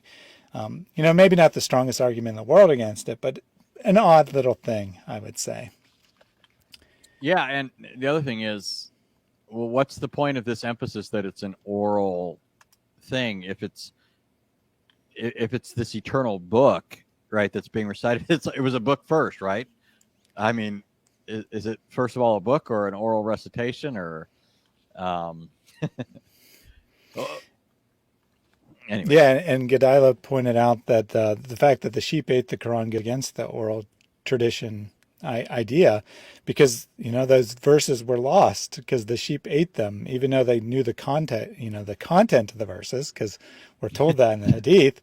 They didn't have the exact wording anymore because they hadn't actually memorized it, I guess. The thing I always think here is it's too bad that sheep wasn't hungrier.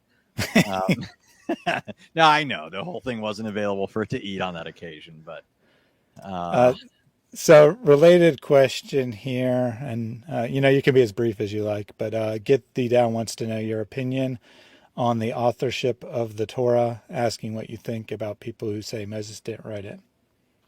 Yeah, so I mean, obviously this isn't the perspective of the Bible itself. The subsequent prophets refer to it as the law of Moses. Jesus, the apostles, refer to it as the law of Moses. It's treated as fundamentally given to us by Moses or through Moses. Now, that doesn't preclude later prophetic hands having any role in its deliverance to us. For example, long before any of this discussion, you can find in Jewish sources where it mentions things like Deuteronomy 34 was a subscript added by Joshua, because Deuteronomy 34, which is part of the Torah, records the death of Moses and what happened. So obviously that wasn't written by Moses, unless you want to treat it like a prophecy that Moses, but it's not written like it's a prophecy, right, about Moses's death. It's written as if after the fact and so forth. And so unless Moses's hand was coming up out of the earth and writing it, then we have to acknowledge a later prophetic hand. And that also then allows for other observations like editorial prophetic statement. So you can find these little editorial asides when you look at the Torah. They're not hidden, right? They're right there. There's these little editorial asides where it'll say something like, which, used to be called this, right? And that is evidently there from a later hand saying at the time that's being talked about here, it was called this, but we're saying this so that people reading it now understand what we're talking about. The only thing that we insist on is, number one, it's fundamentally written by Moses. Number two, that these comments of an editorial nature are prophetically put there. There's nothing inconsistent with our claim that it's written by Moses to say that sort of thing. That's the sort of thing you find throughout the biblical books. There's a fundamental author, but these things have to be. Sometimes somebody has to tie the ends together, right? So like when Deuteronomy is written, and then you're going to move into the account of Joshua. Well, what's going to bridge these two things? And the way that's done is the author of the book of Joshua will put the seam there. That's just how that works, and that's pretty standard. It's not like a new, it's not like a post hoc explanation or an ad hoc explanation from Christians where we're trying to scramble to account for something. That's always been the standard view.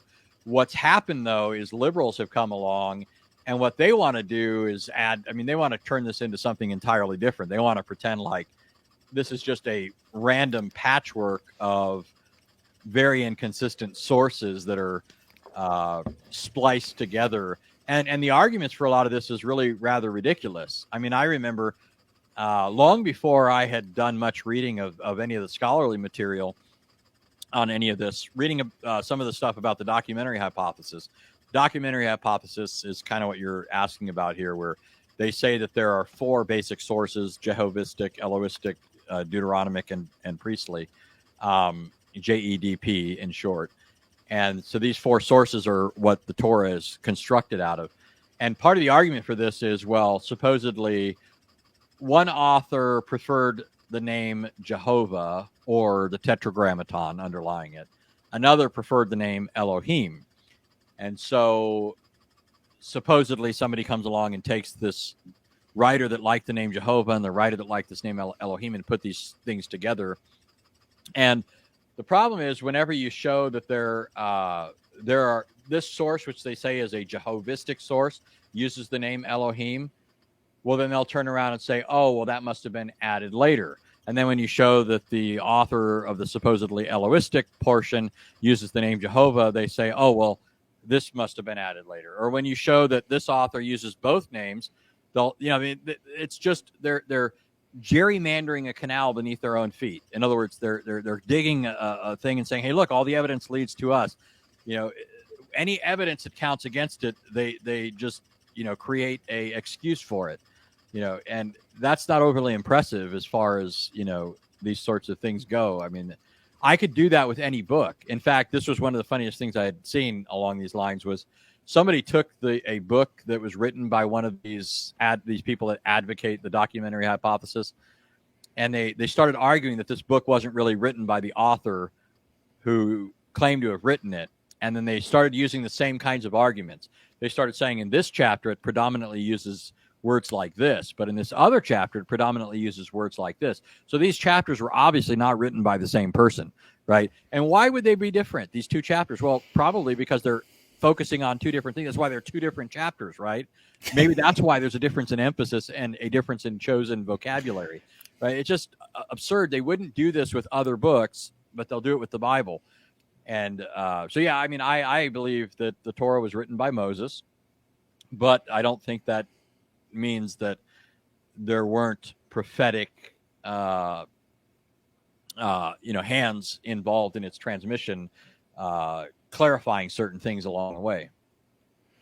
Yeah, I mean, and I would broadly agree with everything you said, that the inspiration of scriptures is not God saying something and someone writing it down word for word, that it's a process, and that includes the editors. So to say that this text was edited is not inconsistent with the Christian point of view of the text. And I'll also say that I think the documentary hypothesis is just about the stupidest theory in the world. Because like you said, you could do it with literally any text. You pointed out an example, but I saw a completely different example where someone took Richard Dawkins' God Delusion and argued that there was three authors in that book, and one was pro Christianity and another was anti, and so you could do it with any text, and it ends up just being circular, because you just you come up with these criteria of how to divide it, and then you divide it on those lines, and oh look, it worked out perfectly when we divided on the lines that we predetermined in advance. Let's see. Just a couple more comments. Arabian Princess wanted you to know that she loved it when you said Allah is like a heart surgeon who failed every time. I don't know that quote, but it sounds like a good quote for sure. I was thinking at first, is that something you said? But then I recall in my debate with Shabir Ali, I said something like that. One of my debates. I'm trying to remember though exactly what it had reference to. I vaguely recall it. I remember now. So I think it had to do with, can we trust the Quranic view of Jesus? And I think I think part of my argument was that in order to trust the Quranic view of Jesus, we have to believe that the Old Testament was corrupted and the New Testament was corrupted. But according to the Quran, these were originally given by Allah. And so Allah failed to preserve the Torah, and he failed to preserve the gospel or the New Testament. And now we're supposed to trust him on his third go at it, right? So I said, imagine a heart surgeon applying for a job, and he says, yeah, I worked at 2 previous hospitals, and those were abortive efforts. I lost my patients both times around, but this time I've got it right. Yeah, I think it was something like that. And I'm thinking, who would hire a guy like this? He's got a poor track record. Allah had a track record when he got to writing the Quran. His track record was, 100% fail rate, right? Well, and it's a lot worse than you even led on to believe there, because you just said the Old Testament and the New Testament. But if we take the Quran's claims seriously, every nation in the world was given a prophet before Muhammad, and most of them we can't even find any evidence they existed, and the Quran doesn't know they existed either. It only knows about Jewish prophets for some reason. Yeah. Poor Allah. So Harsh Reality says that Sahih Bukhari 5039 says if you forget part of the Quran, it's because Allah caused you to. How convenient. Well, I sometimes wish, I wish I could forget about the Quran. Yeah, absolutely. Absolutely. And Anabaptist pointed out that someone made a documentary hypothesis for Winnie the Pooh as well, and they went so far as to cite scholars to prove that 5 different people wrote Winnie the Pooh. So I don't know that, but it sounds hilarious. Sounds like something to check out. Super chat from Happy Camper. The ex-Muslim community is growing, and hallelujah, this is very true. Samuel asked what arguments have been assessed, so we'll close out by just kind of summarizing what we said. He just joined a few minutes ago, so you got a lot of work to do, Samuel, because this is the second 2 hours plus. There was an earlier 2 hours plus as well. So Hijab made three categories of arguments. He argued that, and these are supposedly arguments for Muhammad's prophethood. The first is that the Quran has this miraculous poetry that no one can imitate, that even people in Muhammad's day acknowledged that it was superior poetry, and so on. The second argument was that the Quran and the Hadith contain prophecies of the future. The main one was that the Romans were defeated but soon would be victorious. We looked at everything I've said up to this point in the first video, so you won't see any of that in this video. And then the second one here, we continued with his arguments for the Quran. He made a couple so-called prophecies where Muhammad basically said his armies would be victorious. Same thing any conqueror would say. And then he made a couple claims about the Hadith, about there being tall buildings in a Hadith, which he said is a prediction of the Burj Khalifa and the clock tower in Mecca, and about usury being widespread, which was already true in Muhammad's time. And then the third argument was that the history of the Quran is especially accurate, that when he tried to compare it to the Bible, saying that the Bible calls the ruler of Egypt Pharaoh when Joseph was there, and the Quran calls him king. And that's, of course, the main one Muslims go to when they try to make this argument. He added a couple others. He tried to claim that a pyramid text was, that the Quran was written as a polemic against an Egyptian idea based on a pyramid text that said basically nothing related to what the Quran said, and that the Quran contains information not found in the Bible, which I guess we can grant, but that doesn't mean that it's accurate, and he didn't have any reason to believe it's accurate. He just said that the Quran said different things than the Bible, some of which weren't even true because he didn't know what the Bible said. Anything you want to add in summary? No, well, one thing is I almost had the impression that he said it in Arabic for a reason, or I mean, why didn't he do it in English? I'm not really sure about that. It was kind of odd to me. Was it because he suspected those who would understand him would be less likely to critically evaluate it. I mean, I don't know. I'm just sort of musing here. It was a curiosity to me at the beginning, or why not make one also in English on that? You know, I don't know. Curiosity, just a curiosity, I guess. Yeah, I thought it was odd too, because 90+% of his videos are in English, and here's his 10-minute proof of Muhammad's prophethood, and he puts it out in Arabic.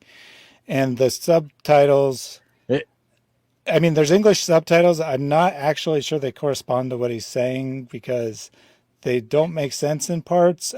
So he either they do correspond and he really said things that don't make any sense, or he outsourced the subtitles to someone with minimal effort, or he maybe even used a machine translation for all I know.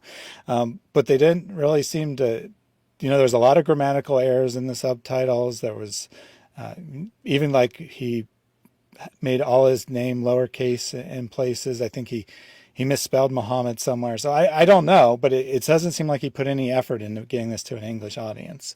hmm. And I had the same question, why? Is it because he didn't want these arguments to be scrutinized? He only wanted Muslims to see them who would just blindly accept them. They don't see, if he was trying to do outreach, he wouldn't have done it in Arabic, I think. Let's put it that way. Yeah, he seems to be speaking to the choir, right? I mean, otherwise, say it in English, Arab speaking people are going to understand. There's a greater preponderance of Arabs that are going to know English than vice versa, right? I don't know. Just interesting to me. Yeah, Michael said he didn't want us to laugh. So maybe Well, that's why. one thing I think is he may. This is just speculation. I don't, think people should necessarily pin it on him, but it. He may have thought that it is less useful in terms of people making video responses, right? Like when I go to look for something, like I'm off, like one of the things, like, I used to do a lot of videos for David. And one of the things that I often liked looking for, because I got so used to Muslims pretending that what I was saying isn't what Muslims say. So it was like anytime I wanted to make a statement about what Muslims say, I always wanted to try and get a Muslim saying it. I know that Muslims say this because I hear it all the time, right? But it gets old hearing, we don't say that. Muslim scholars don't say that. So I would often look for a Muslim making the statement. And it was preferable to have a video of a Muslim saying it. Because otherwise they're going to say I made it. I mean, you know how it works. They're going to, you made that up. That's edited, blah, blah, blah. So if I could get a person whose lips are moving and, I got the whole thing, it was like I was cutting off that whole avenue. And it was sometimes annoying to me when I would find exactly what I was looking for, but it would just be audio. And there's just like this image on the screen, right? I hated that. I found the exact thing that I wanted to demonstrate a Muslim saying, and I knew it'd be dismissed. So maybe Hijab is thinking this will make it harder for people to play clips of this, and David Wood won't be able to take this and make videos thrashing me, which he would have, right? So I kind of suspect that. That's my own little suspicion. I don't know, though.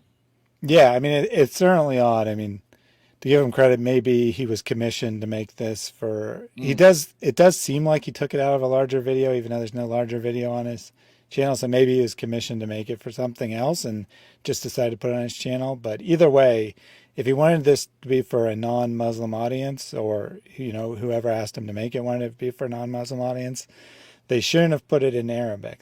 That's for sure. And then I just wanted to close out with this comment from Carm earlier. I feel sad knowing Muslims are so misled.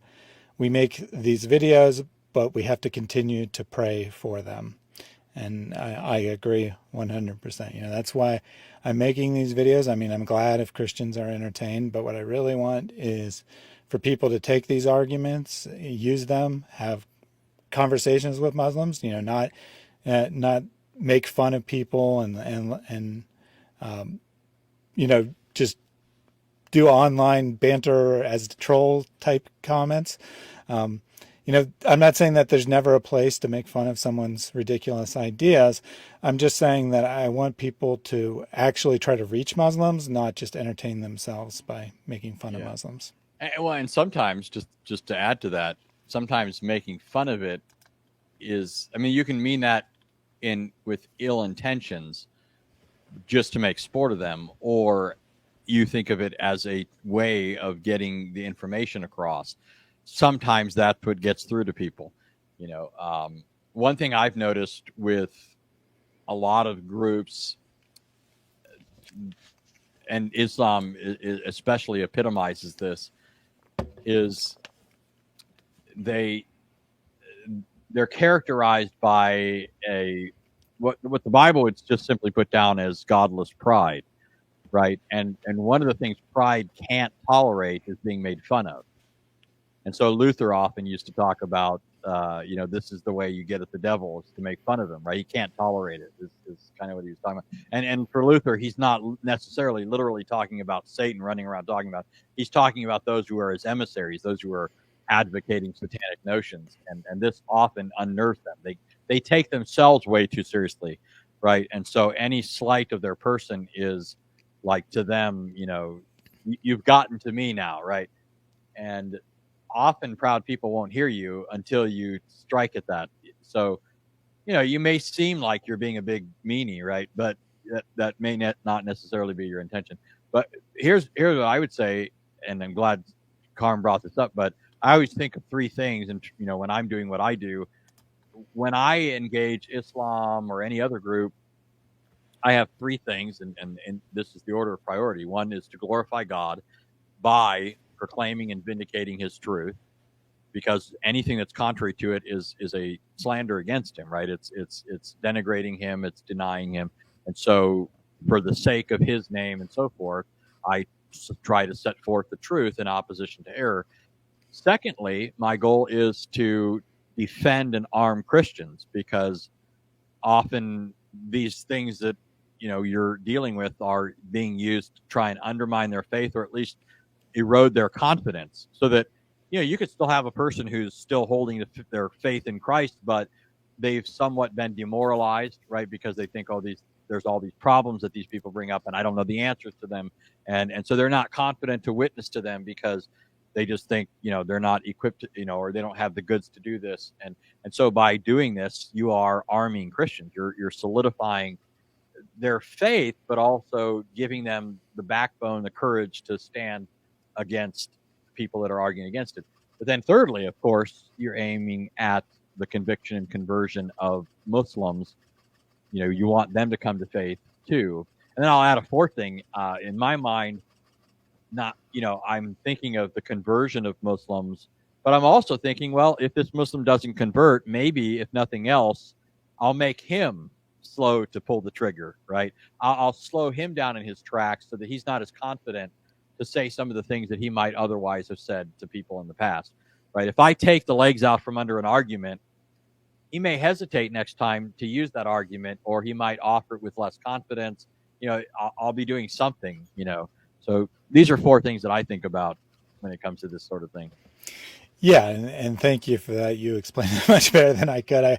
I certainly wasn't trying to say that you can't use humor or make No, I didn't fun take of it that stuff. way. I mean, I do that myself all the time on this channel. Yeah.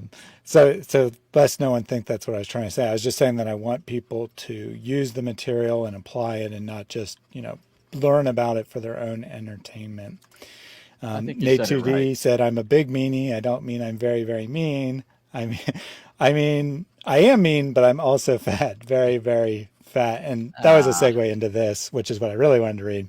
You can do the right thing for the wrong reasons and the wrong thing for the right reasons. Let's try to do the right thing for the right reasons. And I think that's a yeah. perfect way to close. So we'll end with that. Thank you all for watching today. Have a great rest of your day. Have a great weekend. Tomorrow I will have my usual weekly Bible study, and then I will be interviewing Hussein Mashni, and he'll be giving his testimony how he came to Christ late night tomorrow. So if you're interested, tune in for that. See you all again soon. God bless.